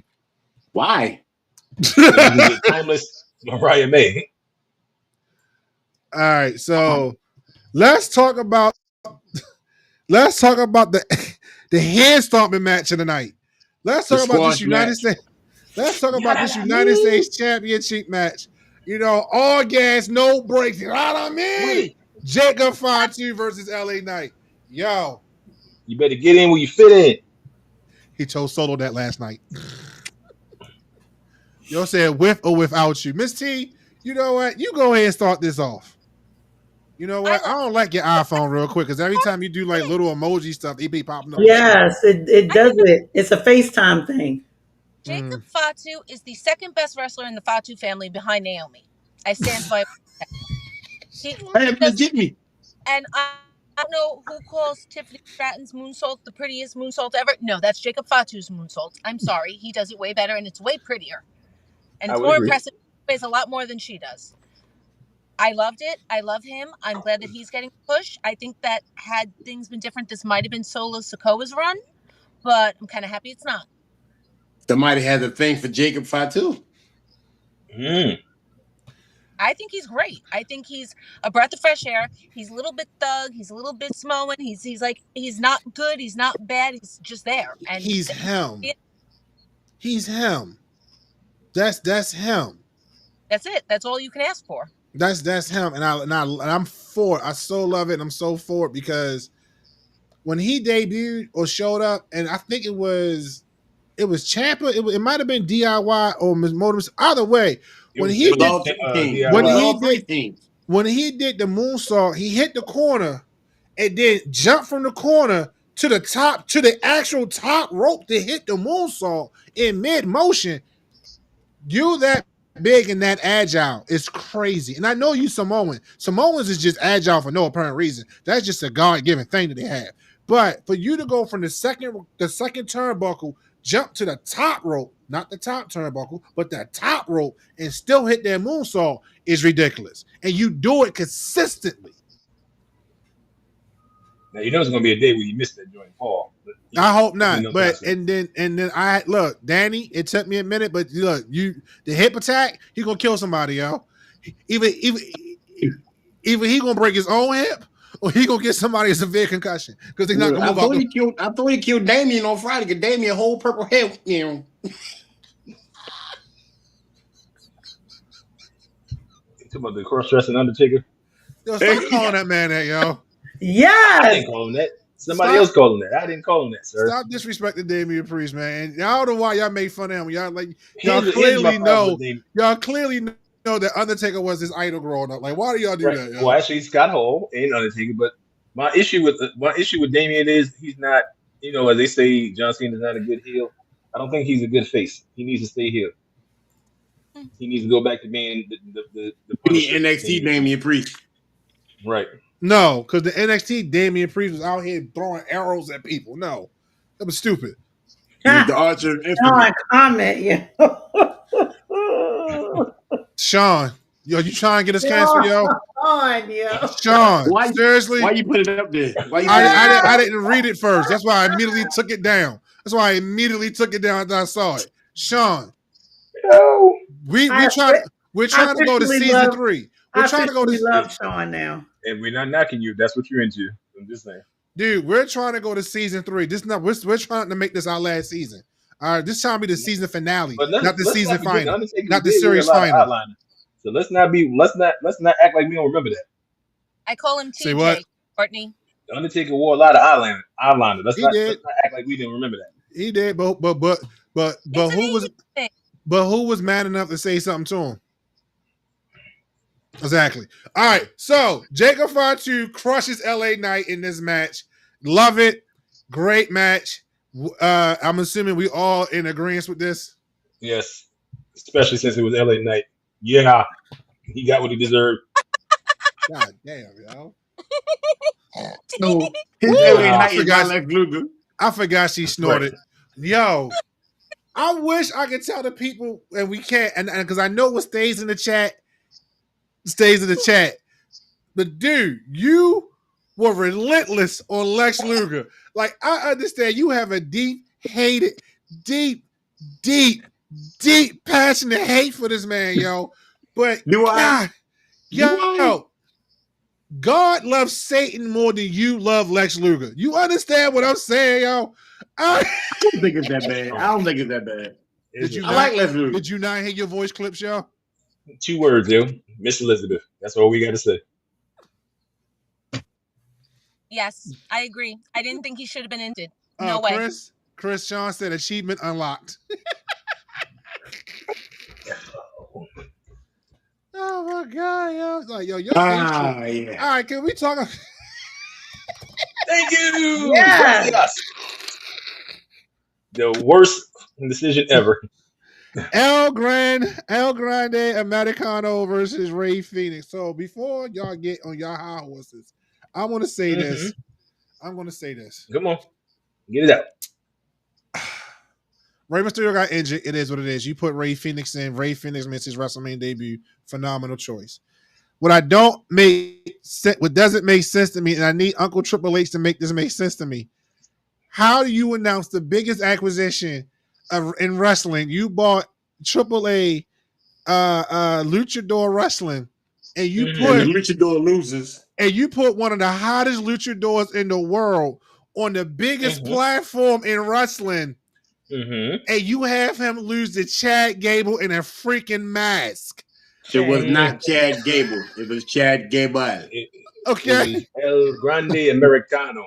But he's still not even a damn lucha.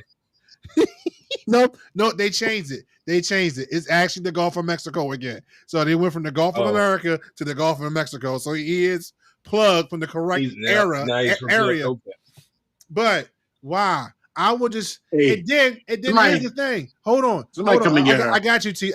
Hold on. And here's the thing. Sean, watch your ears. Chad Gable still doesn't have a win. Chad Gable still doesn't have a win at WrestleMania.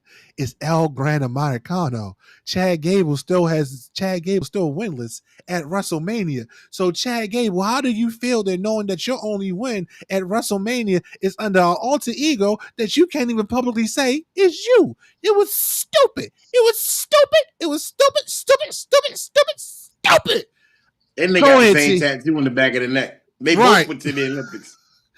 Right. Go ahead, T. I kind of think what happened, because when it was Rey Mysterio versus El Grande Americano, I called Rey Mysterio to win. Had I known it was going to be Rey Phoenix, I would have called El Grande Americano, because I think for El Grande Americano was probably going to be unmasked by Rey Mysterio, and they still want him to be the man to unmask him, which is why he won. I think that was like a last minute change. You still could have had him win and not unmask him, but I get the theory because I thought the same thing.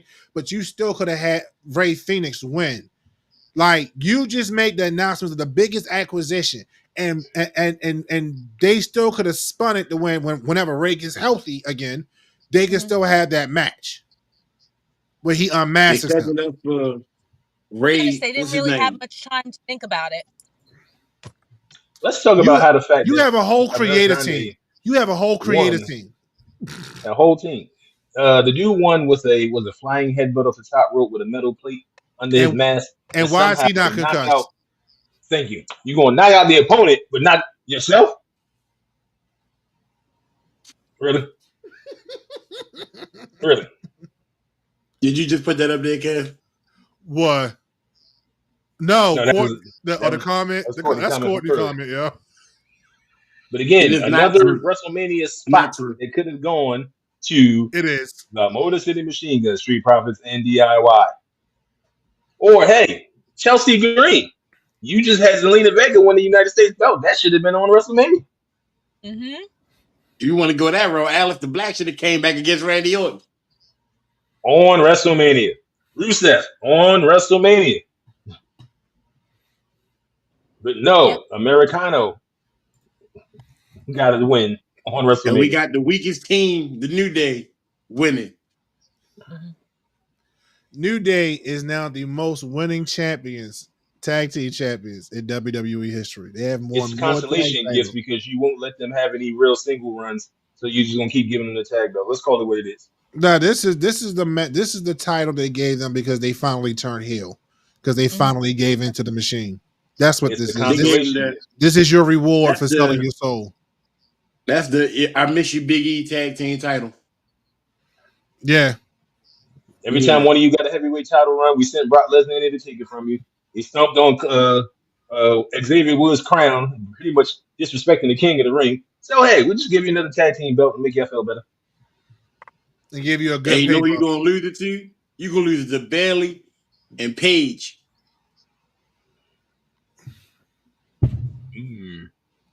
That might be enough. Or the Creed brothers. That's the only other team I can think of that might be able to take it. He said Bayley and Paige, yo. He did say Bayley and Paige. I know what I said. No, I was telling Nah what you said. He did. Now Paige should come back and kick Xavier in the nuts, and everybody gonna know why. All right, so overall opinion of the El Grande Americano. Why does it sound like a damn coffee you get from Starbucks? Because it is. Oh, they literally took the name of like a drink. You know what? Starbucks is sued. They should sue WWE. Let's make them stop doing that. The rapper Yeet sued, and now every time Jey Uso says Yeet, he gets paid. Matter of fact, they even put his whack ass song on the game. And I stand that song is trash. The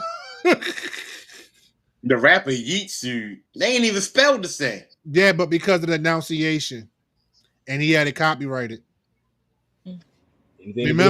Remember, Jay stopped using it for a while because they got flat. They was like, "This is copyrighted." You do remember that Jimmy's been saying it for years, right? Right. Even though it's spelled completely different. So if I was a person that owned the dictionary, I should be able to sue somebody for saying 2, 2, and 2, or there, and there. You know what? His name should be called Yacht. Yacht. I'm sorry. His name is Y-E-A-T. Yacht. Yeet. So what's yeah, my favorite word? Yeet. That was man. Go to the best match. Go to the best match. Okay, bet. Let's go to the best match. WWE Women's Championship match: Tiffany Stratton versus Charlotte Flair. That was not the best match. It was not at all. It was not. It was good. It was going to win. It was good. It was grandma versus granddaughter. I just need Charlotte Flair. I need them to just stop showing Charlotte Flair from the back, yo. Because there's nothing. Her lack thereof is a distraction. Like how do you not have anything and it's still a distraction? I don't understand. Like I'm confused. She's cheekily challenged. It's the worst pancake plate at IHOP ever. Nassitol. Mm-hmm. She said the worst pancake plate. When she got married to Andrade, she had, I guess, something, enough for him to hold on to. After they got divorced, maybe she went depressed, and then she lost the cheeks. Did a little coke. Maybe he took it as part of the settlement. Oh, right. Did you say he got her ass as part of the settlement? Shut up, yo. Yeah.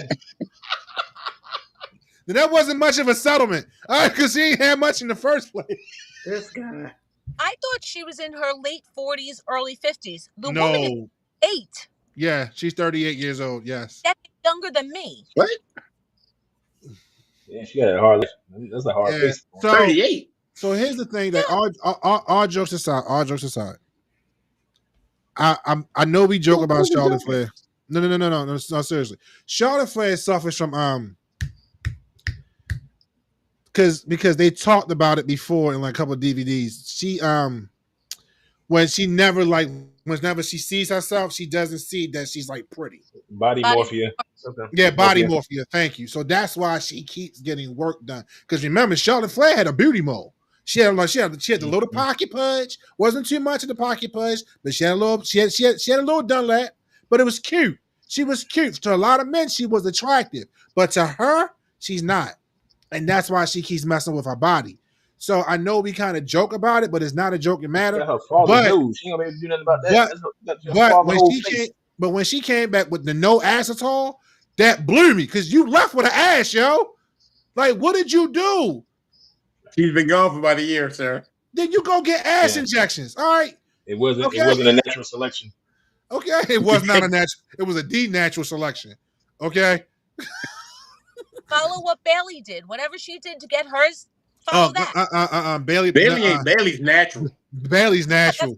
That's a big. Bailey got Hispanic blood flowing through her. She had an Hispanic man at one point, but Bailey got Hispanic blood. It's the difference. Okay. Ms. Mendez. Take your softest pillow. Mendez. All right. DeVilio Bailey. That's what they call it in the streets. It deflates without what? Terrible, though. Oh my God. Your match could have been on Friday. Can somebody read Courtney's comment, please? She said her tortoise, means her turtle, has more ass than Charlotte. I'm hoping she's talking about a turtle. Yeah, it's a turtle. Yeah, it's a turtle. Okay. Oh my God. So the match. Okay, let's talk about the actual match. That's what we're supposed to be doing, not Charlotte's body. I said Tiffany. It was a guy. We knew Tiffany was going to win. You lost. You want to start over? You want to start over? Because for somebody who has not been drinking, that whole sentence came out completely drunk just now. He was just, and Tiffany was like, I'm just, Jesus. Wine, please. Like Jey Uso after a Mania win. Right. Jey Uso at the press conference. No, I'm just saying, Fire. I won this. That sounds like a clickbait. I won the title. I won the title. Yeet. You gotta go. In a minute. If y'all know y'all gonna have Jey Uso do an interview after he wins a major match, please keep get him right after. Yeah, get him right after he won. Keep the libations away from him until he does the press conference. But go ahead, Danny. And Travis Scott, we already knew Tiffany was gonna win. I think this match should have been better on Friday night SmackDown, where it should have been, or just because of the fact I'm a fan of having all champions on the same show. But I expected more from Charlotte. Nope. She probably would have did her professional job had Tiffany not did that low blow, which was warranted, by the way. But she hit it below the belt at the time. She wasn't trying to have it. So then she just said, fuck it. So I'm going to say this, is that, and I know we all can agree, maybe not you, Chris. I don't know, because I'm not saying that you can't. But we can all agree that when we watched that match, Charlotte did waited a lot of moves on Tiffany. Like, she was not moving the way she should have. Tiffany's trying to pick her up, and Charlotte's dead waiting on her to make her look bad. You are the professional. You supposed to be the constant professional. Even if y'all got issues now backstage because of something that you started, Charlotte, something that you started taking shots at her, and Tiffany was like, all right, you take shots at me, I'm going to come back prepared. And Charlotte wasn't ready for the clapback. She wasn't ready for the clapback. So now you're going to try to dead weight her during the match? Right. You stunned Tiffany. You try to make her look bad, which you did when you had that first little face-to-face or a little via chat, little camera thing. You made Tiffany look foolish. Tiffany said, bet, I'm going to go ahead. I'm going to dig in the next time I see it. She dug in, and then you got in your feelings because she hit the nerve that you didn't think she was going to hit. Now you just going to say, well, I ain't going to do my job. You're in the business for yourself. You're in the business for yourself. Yeah. The hell was that? Let them get. That was my phone. I didn't turn the ring off. Okay. We're going to okay. Beaten. All I heard was that's a clickbait answer. Charlotte not only didn't let look good, but I think she also, I mean, Tiffany still has whatever that is above her face. Her mouth was bleeding. And she catching them real hands. Mm-hmm. This is almost like an Edge and Matt Hardy type of situation. Yep. Except that was more believable with somebody else's DMs. Yeah. Yeah. But here's the After, thing with you know, but here's the Edge thing was with the Matt and Jeff Hardy Matt. situation. They were still professional with each other in the ring. Even everything that went on with them outside of the ring, Edge literally said in the DVD, in the Hardy Boys DVD that came out decades ago, that there's still nobody he would trust more jumping off a 20-foot cage to hit a moonsault than Matt Hardy. Because at the end of the day, Matt Hardy's about business. And then for Charlotte to do that, if you're supposed to be one of the pioneers of the woman revolution, so supposedly what they say, you're setting now the women back because you're making it look like y'all can't be professional because you're gonna get in your feelings and you start wilding out. Right, and you started it. That's the whole thing. You started it. Well, I'm sorry. I said it again, T. Didn't she do that at some point to Becky as well? Yeah. Yeah. It's not the first time Charlotte's done that to people. So you can't be mad when down the locker room is looking at you like. She did it to Becky. I think she did it to Sasha at one point. She did. She's really the reason why we never really got the true full horsewoman on the main roster. Be all about you, right? So you believed in your own hype, that whole queen of the universe, queen of the. Come on, man, we got to stop that. But then also blame the people who booking her that way. When you book people that way, they end up believing it. Yeah, and that match could have been so much more. I mean, I'm glad Tiffany won, and I'm glad that we got to see Tiffany and Valkyria. No, that was EO. My bad. I'm mixing people up. Please forgive me. It's not Valkyria. It's Valkyria, Kevin.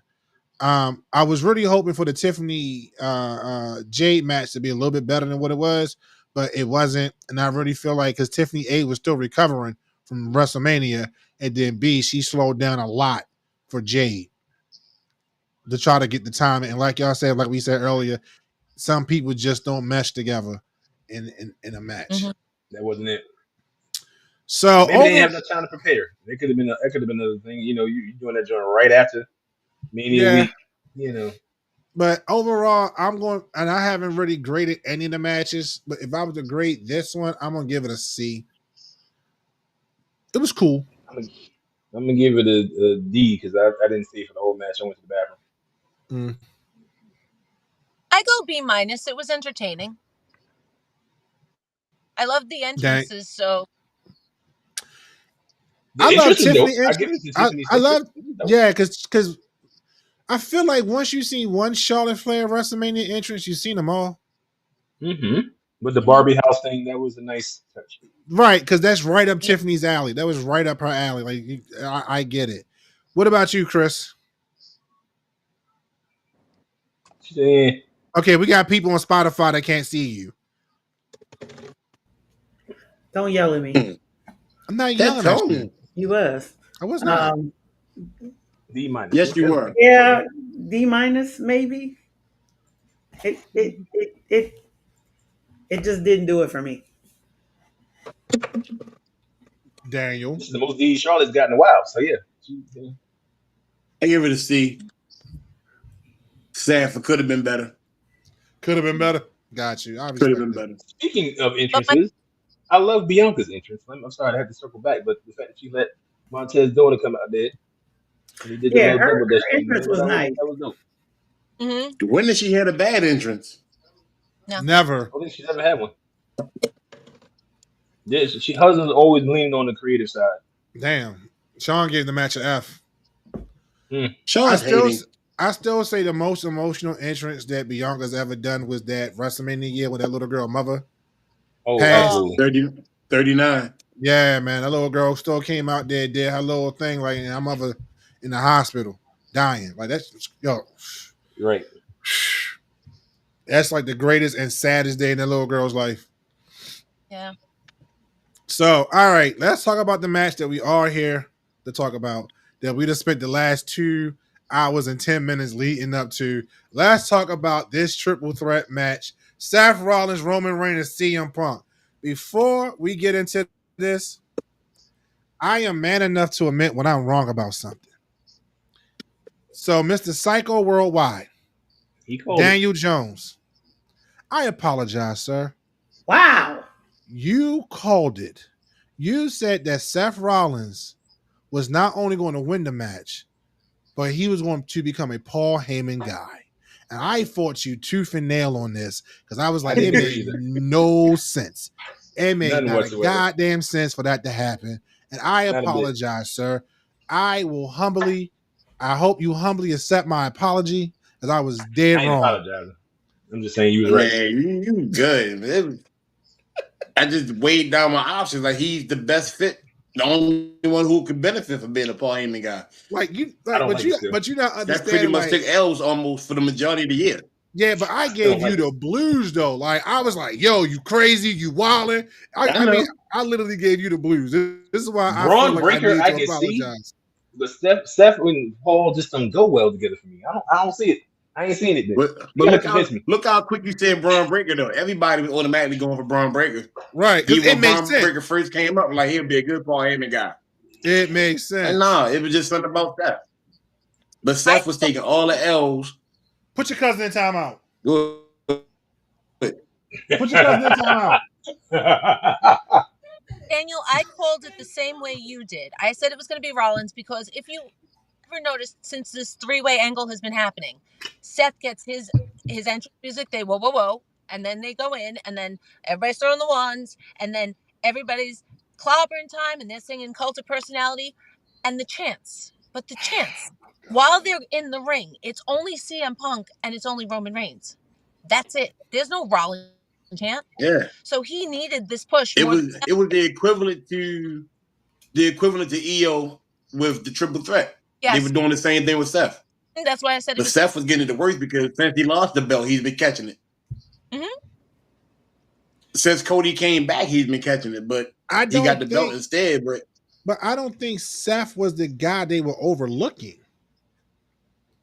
I don't Yes, it think was. Seth was the. I disagree with you. We're overlooking Seth when it comes to, like, even when they're all in the ring. Seth will always be third because Roman is Roman and Punk is Punk. That's it. He pretty much said, "I'm gonna stay in this corner and watch y'all disrespect each other. You know, not even knowing the whole time. I'm doing it."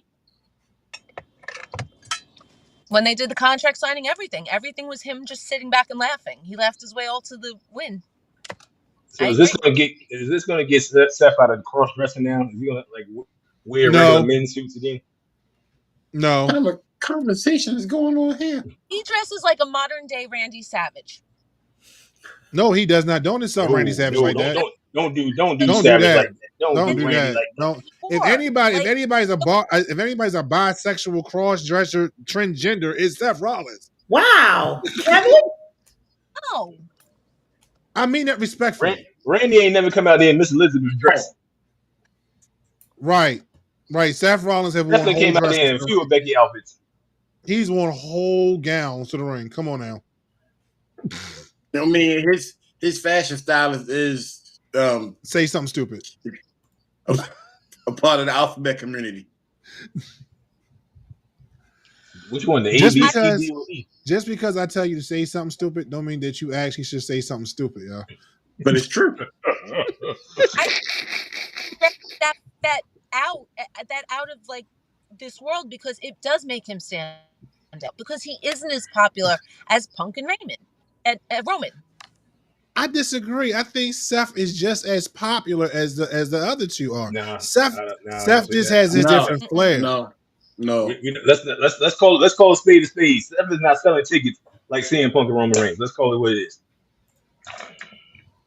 Let's not do that. That's Seth's number one problem with Roman is that you thought you were better than Roman. You are a better wrestler, but you don't move the needle. What is going on? You ain't moving the needle, bro. Hey, what is going on? I don't know. I'm with you, yo. I don't know. This chat is out of control. I'm about to close the chat. I really am about to close the chat. Keep on running. Yo, you're really showing your age right now, bro. You are showing your age right now. What is going on? No picking on you. It was a good match. Thank you, That got me Mackenzie. crying, bro. Mackenzie, thank you for being the most settled person in this chat. I appreciate you, Mackenzie. Mackenzie says yeah. Seth He is a is. better performer than both of them. Absolutely. But when it comes to crowd popularity, he's not it. He's always gonna be between third and fourth place. Because right now, Ms. Voorhees, I'm Roman. not putting that comment on the screen. That is for backstage conversation right there. I'm not putting that up there. Go ahead, Daniel. Come on, bro. I was trying to be nice. Night. I'm trying. She So wants the GTS to go to sleep. Yeah, that's what I'm saying.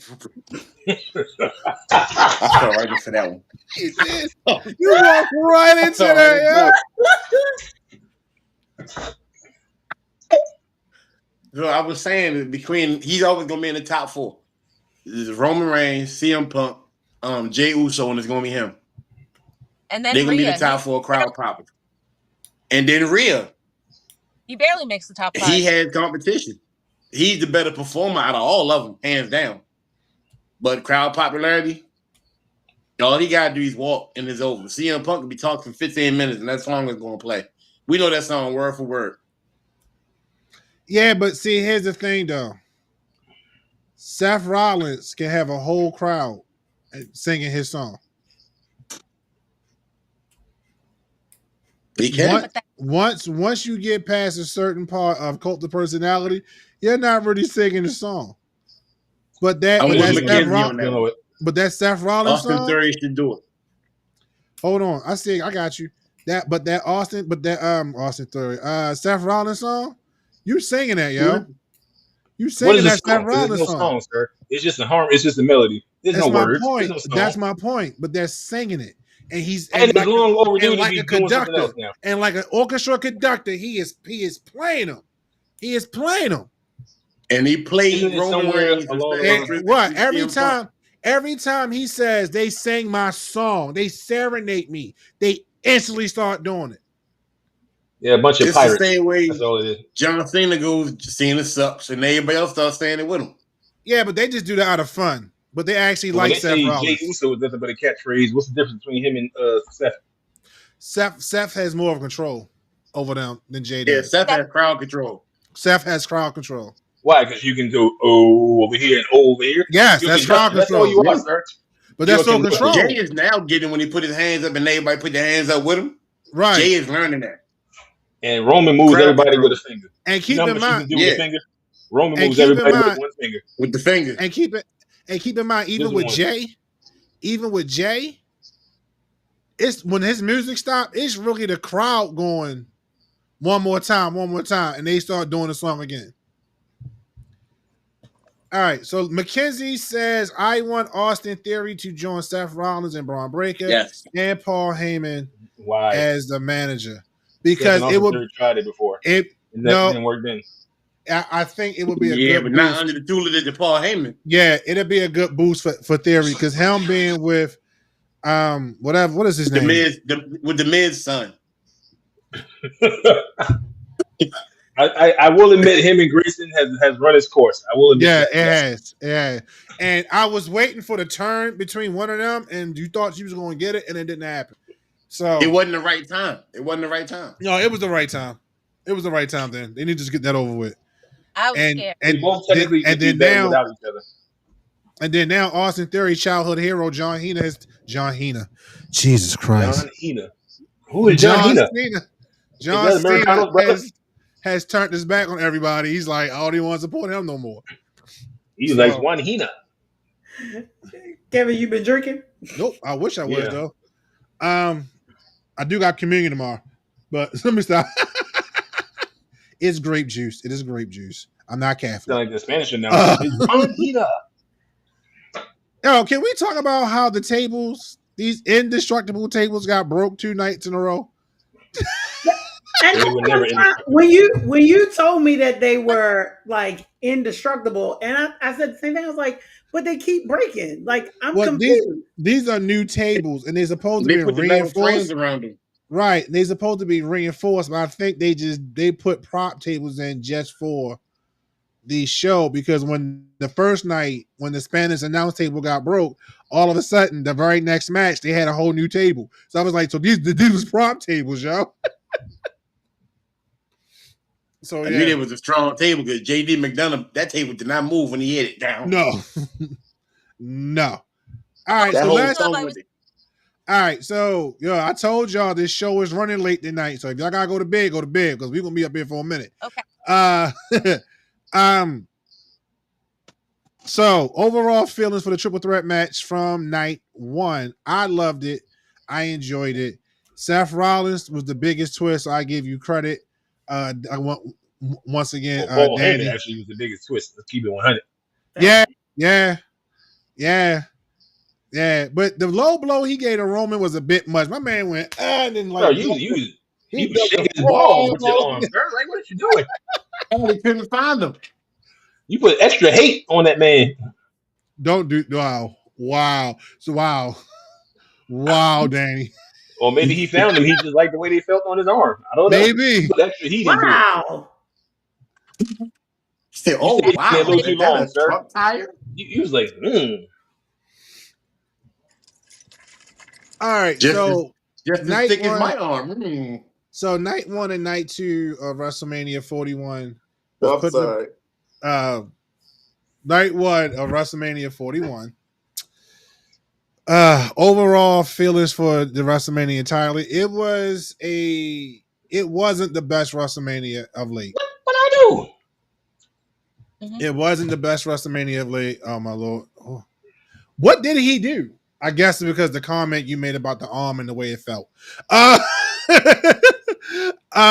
was describing what happened to Roman. It was a travesty of justice. The man was a Could have star. been worse. Was so WrestleMania. I'm gonna get this out, and then y'all can just do what y'all do. WrestleMania 41. Overall, I'm going to give it a B- because you had great opening matches and you had great closing matches. The middle matches was like, what were you doing?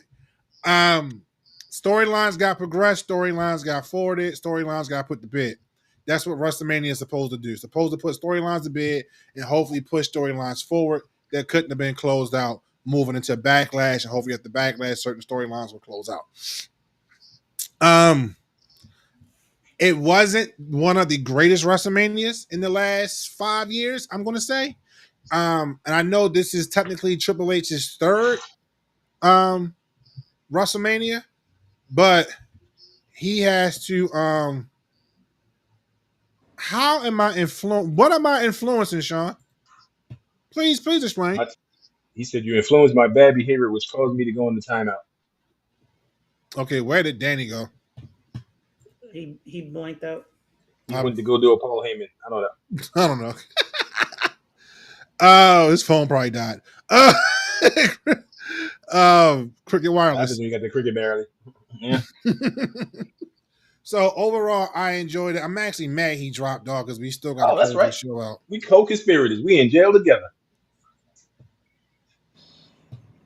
Hold on. So, what are your thoughts overall? T and KRIS, I go first. feel like after night one, I was psyched. I was like, how are they ever going to top this? And then they didn't. And then they fell flat by a million times. At this point, take out War Raiders, throw the Fatal 4-Way on night one, and that should have been a pay-per-view in and of itself. Get rid of all the dead and the girls' tag team, the triple threat. Throw that on that night one and call it a day. Don't make it 2 nights if you have to have filler matches in order to make 2 nights happen. Night one is maybe a B, and night 2 was. Okay.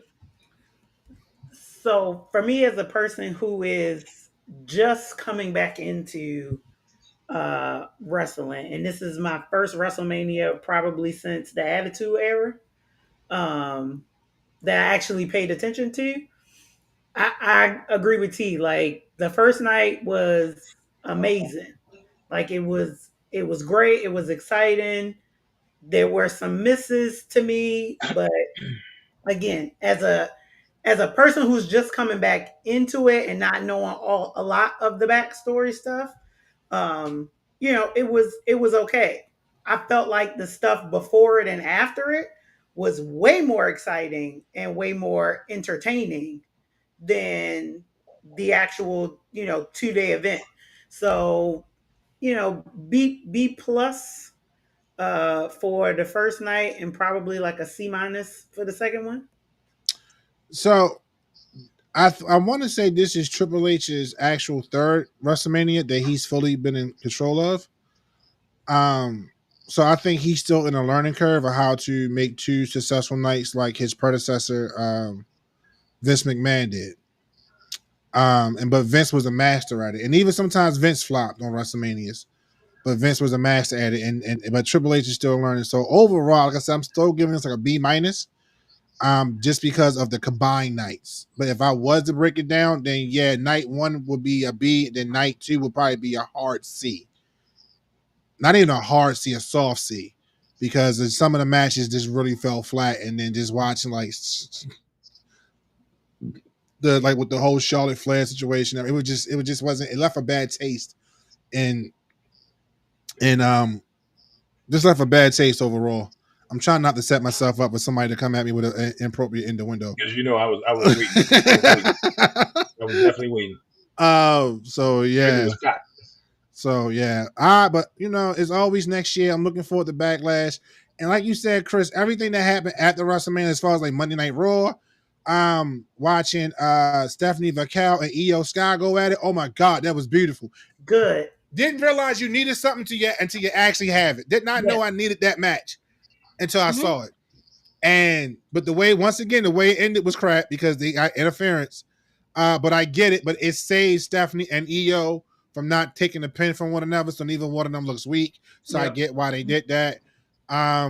Fast forward to Friday. I know some other stuff happened on Raw, but Friday night, SmackDown stole the week. Yes. Go ahead, sir. Go ahead. I ain't got much to say. I agree with everybody. Nights 1 and 2 had his hits and misses. You had the great beginnings on both nights. You had a wonderful ending on night 1 and a subpar ending on night 2. If you'd have moved some things around on night 2 and put one of these matches over here that was great at the end, and technically they would both been even. So B plus, C minus. I do like how you just said night 1 ended great, but night 2 started great. So it's kind of like it picked up where it left off at. Right. And then it just kind of, Right. It just needed from there. Night 2 needed a honey pack. Oh my Lord. Man, he said The Rock ruined WrestleMania. He did. Well, him and John Cena said they were going to ruin wrestling, and they did it together. Mm-hmm. The Rock didn't show up, and John Cena just was flat. Sean, stop. Sean, stop. Sean didn't fill in. He didn't fill in with the shenanigans. Let's go. I'm not putting Courtney comment up here. Thank you, moderator, for correcting your family. And that also includes Sean. My Lord. Y'all crazy. But WrestleMania is WrestleMania. I'm gonna watch it, good, bad, or indifferent. I'm never going to turn away from WrestleMania. So it is what it is. Exactly. So, unfortunately, our my dynamic co-host, he had to go take care of some Two Fat Guy podcast business that suddenly came up, so that's why he had to abruptly leave, which I'm kind of sad about because, ladies and gentlemen, we're approaching the end of the show, which means we're approaching the end of season 2, which means we're going to get ready for season 3, and we coming to swinging. We coming out swinging. Games is over. You said it more than once. Hey, look. From what I told, coming more than once is a good thing. So. Well, all right, moderate. Right. That's what I'm about to say too. Okay. But go ahead. Yeah, we have nothing to follow that. Go ahead. Nothing to follow that. So, but we are coming back in a couple weeks, so be looking out for the promos for season 3. Danny and I got some stuff in the kitchen that we are cooking up for y'all. If if it wasn't for you guys, our guests, and our constant viewers that listen to us on Spotify and rewatch the podcast after it goes live, we would not be wanting to keep pushing this. But because of you guys, we are doing this. So we say thank you. On a personal note for myself, thank you to everyone who has downloaded or streamed the Collabs album, which is live on Spotify, Apple Music, YouTube, everywhere. It's KHALABS, the Collabs. It is under my name, Kevin Crazy Gross. So has some wonderful talent. And like I said, we got notified today that we have hit 5,000 streams. So I'm super excited for that. So thank you all who have jumped on that. And we have more music coming down the line. Very, very, very soon. What else? The extra stank on that word coming. Yeah, you know what? I'm gonna need you to stop, yo. We have more in the pipeline. Is that better? That still sounds. It still has sir. exactly that. Exactly. So just let me have the other way, okay? Coming down. No, can't say that either. No, right? No, can't use the word projectile, rushing, shooting, none of that. It's just see. There's more in store. There you go. I like more that. in store. There you go. Okay. Thank you. Okay. Even though I'm a Libra, I can still make the double entendre. But okay. Oh, he is in. Dad is in the chat saying thank you all. C is for cookies. Shut up.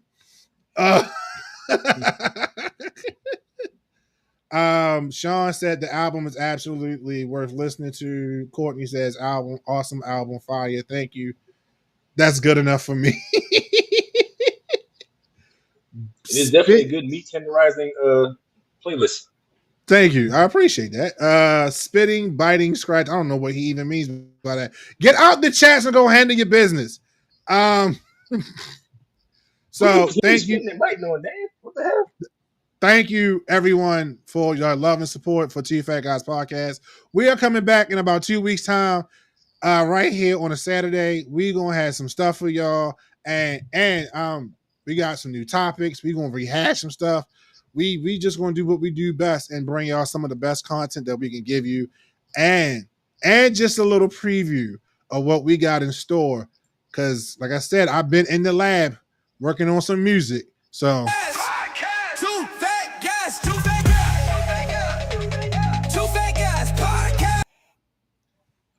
It's part of the new intro. That is part of a custom intro for Two Fat Guys Podcast. I've worked really hard on with a local artist. Well, he lives here now, but he's originally from from VA. So, but we have worked really hard on this. So just some of the stuff that we got is you making us step up our game and be a little bit better. And I'm being told just a little more.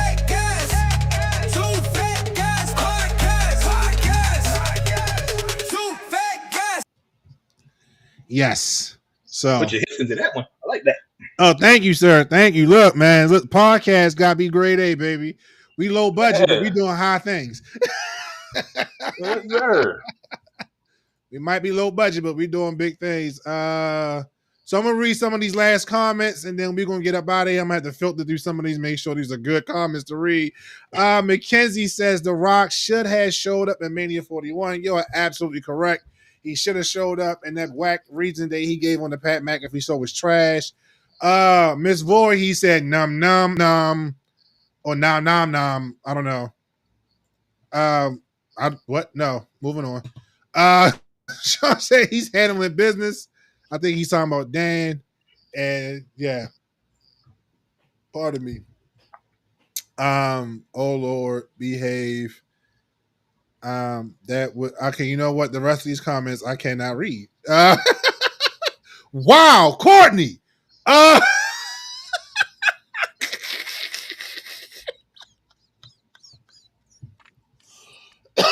I'm not even putting these on the screen because we're going to get no.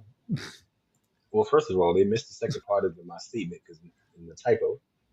Oh my God! Sean said we're eating cookies in the chat. Oh my God! Yes, we are, sir.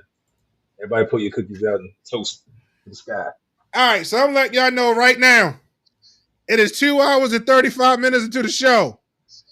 If you are a sensitive hearing individual and you cannot take after dark conversations, I suggest you leave right now. I see you, Miss Tigger. I see you leave. I say you leave right now because this is now officially in. Hold on. Hold on. 5, 4, 3, 2, 1. Two Fat Guys Podcast After Dark. So if you this is no longer She raising her hand, Kevin. that's T. You warm up the throat. I gotta go, guys. Okay. So Thank you for being T. I had a lovely time. Thank you for having me, and I'll see you for Backlash, right? Oh, definitely. Got you. All right. You take care, T. Have a good night, everybody. Bye. Bye. Bye. Now let's warm up the throats. Let's get it.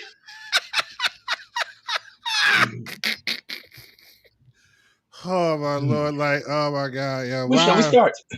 Why are we here right now? Why not even open up Pandora's box right now? I don't even know why you said that. I don't even. But we here. End of that in, sir. Which way you would like to start?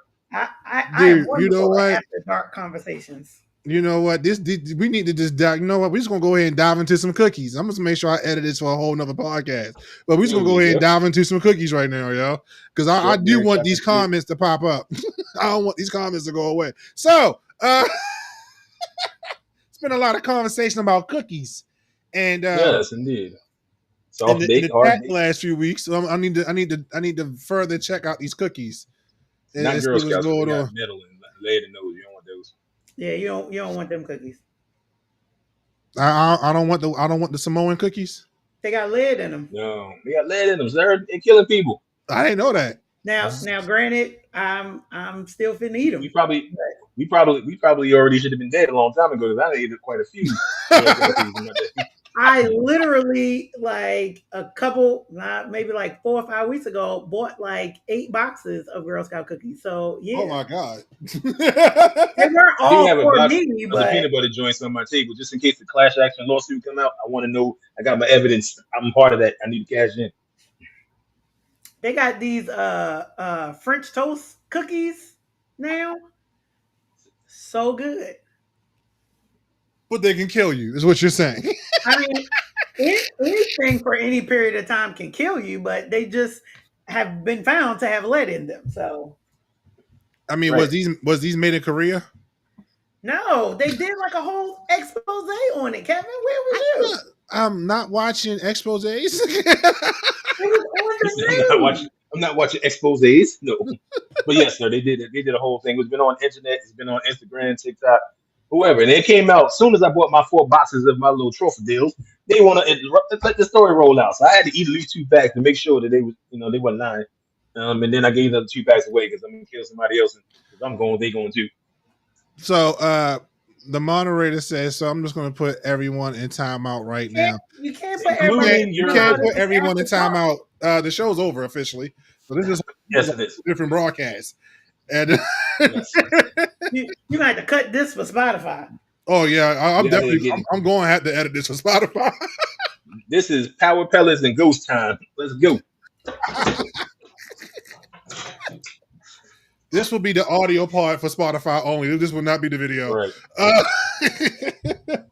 Now, this is when you're supposed to talk in your little creepy van voice. How do you like your cookies? How do you like your cookies? Baked, salt, dipped in milk. See what? All right, so let's do this then. For the people that are still in the chat, what is your favorite preference of cookie, and how would you like it served?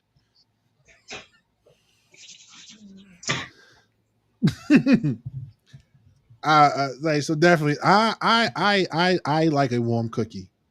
I do, kind of soft, but not too soft, just right. Almost like Goldilocks. Just right. Because a nice, soft, warm cookie can do a lot for a person. Makes you feel all fuzzy and appreciated by life. Mm-hmm. Yes, indeed. So yeah. I make a real good snickerdoodle cookie. I bet you do. not like the great cookie ones, not the flat ones, but mine are fluffy Is it buttery? snickerdoodles. Is it tasty? They are very tasty, even if left uncovered. Can It's you like when still you walk through the soft. house, It's, does it it's instantly still waft in soft. the air? It's still moist. It's sweet. Like it's just a really good cookie. Mm. Ms. Voorhees says a cookie that can't be ate is such a waste. You're absolutely right. You're right, Ms. Tell him Voorhees. again. Tell him again. A Tell cookie him that again. can't be ate is That such a can't be. waste. You ever hold up? Speaking of which, you ever go this? Okay, so this is gonna sound weird. I had a taste for some pecan sandies one time, right? They didn't have them, so I look over to my left and I see great value, and they say, "Hey, if you like these, try these." Type of situation. So I get the great value pecan sandies. Come home, pour my milk, get ready to enjoy. I don't know if you ever have had the unpleasant time of tasting sawdust, but this is pretty much what these cookies taste like. Like somebody took a nice piece of lumber and sawed it up and dropped dust immediately in my throat. The worst Well, things I ever tasted in my life. well, that's a shame that you ate that you had to put a nasty cookie in your mouth. I do. That's just sad. Like no man It is should very ever. sad. Just no man should ever have a nasty cookie in his mouth. I feel like if any man ever put a Never. cookie in his mouth, it should be an enjoyable moment of his life to have a cookie You in his remember mouth. you remember all the good ones, but you definitely will never Yeah, forget the hard ones. but see, the problem is that one bad one make you not want to eat a cookie ever again. No, it's never That made me do that. Sir. that's why you have to learn to make your own cookies. Never had that problem. Because when You you pick when yourself up you and dust yourself off again, as the leader would say. We're never gonna do that. I'm that, not that gonna go say, oh, maybe I should go to fig bars now instead of cookies. Nope, we're not gonna do that. no, because I feel like even if like you're on a diet, like every now and again you still need a good cookie. Absolutely. Mm-hmm. You're So absolutely right. that's why it's important for us to learn how to make our own cookies. You make them as sweet as you want, as soft as you want. They just it's just so much better when it's a homemade Oh, cookie. somebody done changed the subject. Lord have mercy. For real, Courtney, how we get the honey pot and wow. Okay. Yeah. Okay. Wow. Uh, Wow. Sean said packed with flavor. This guy. I like this guy. He's hilarious. He really let, is starting to be my favorite person. Like yo, what the hell, Courtney? We talking about cookies. She talking about what's your favorite egg, ladies? How do you like your eggplant? We're not talking about vegetables. We're talking about cookies.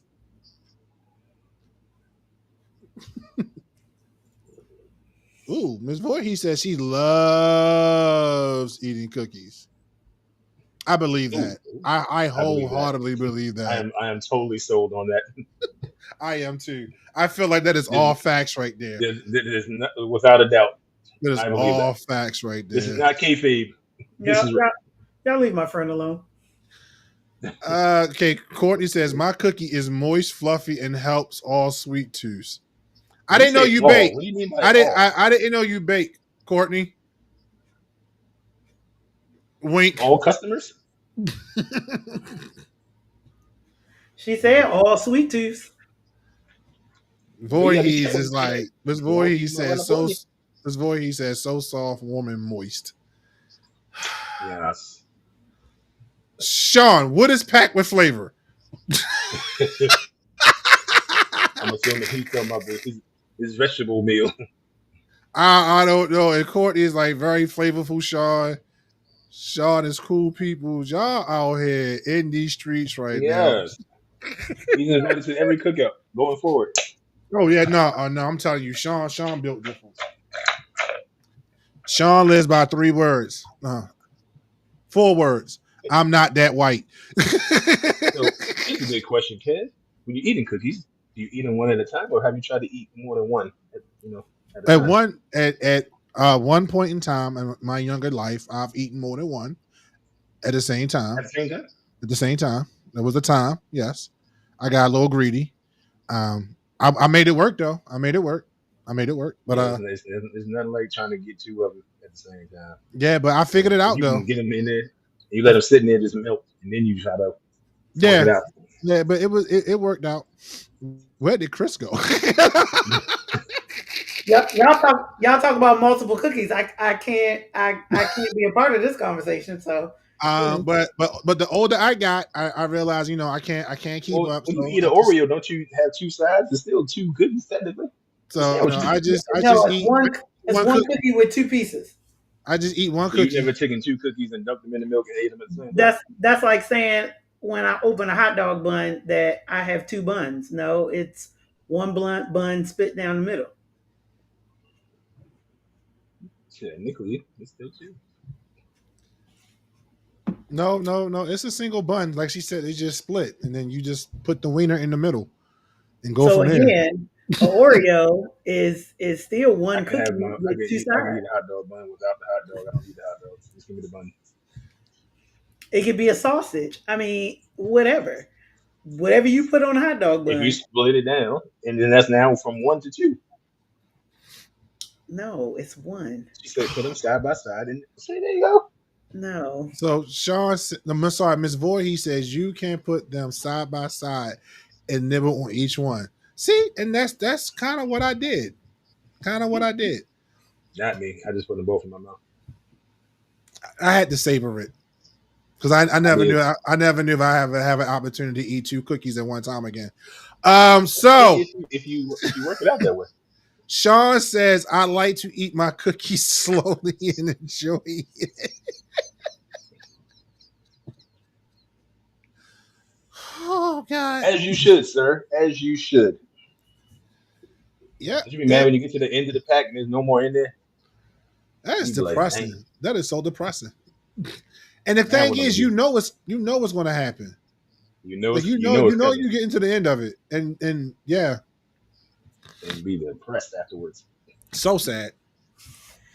So you got to take care of cookies. You just take care of your own cookies, and then you don't ever have to worry about. I mean, but you got to understand though, Chris. Some people are not in the position to take care of their own cookies. Some people need other people's cookies.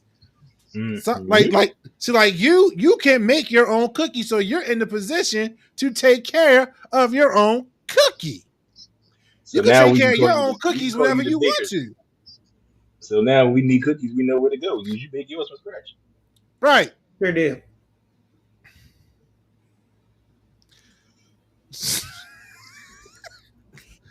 I'm reading this stupid comment Courtney put up here. Oh my God. We are going to wrap up the show because this is at the 11 o'clock now. This has been so much fun doing an extra little 10 minutes here. But yeah, Huh? It's the only time we're going to wrap it up.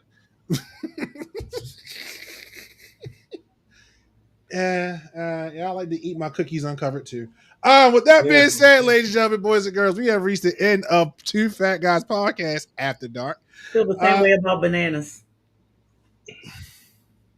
I'm sorry. What happened? Where are we going? Where are we going with this? Huh? I'm so sorry. You were wrapping up? What shall I eat beyond the pack? The pack is empty. Wow. Okay. With that being said, good night.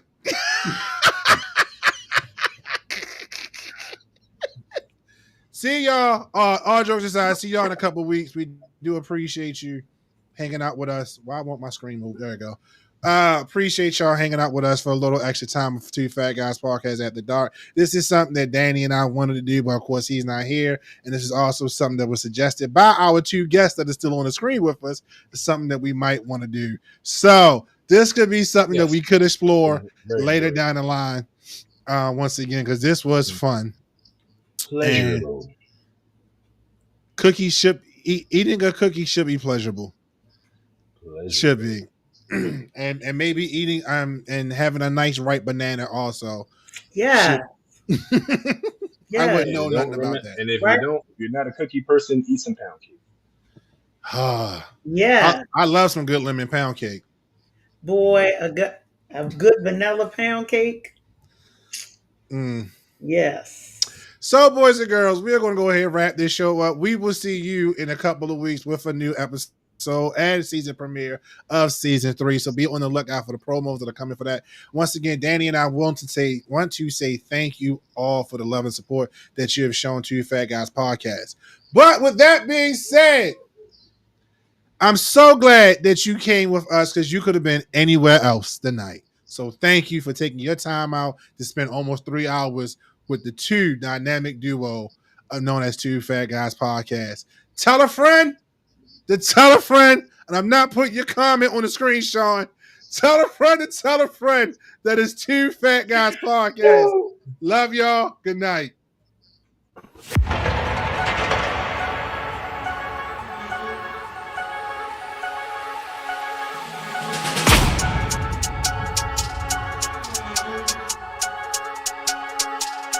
Thank you.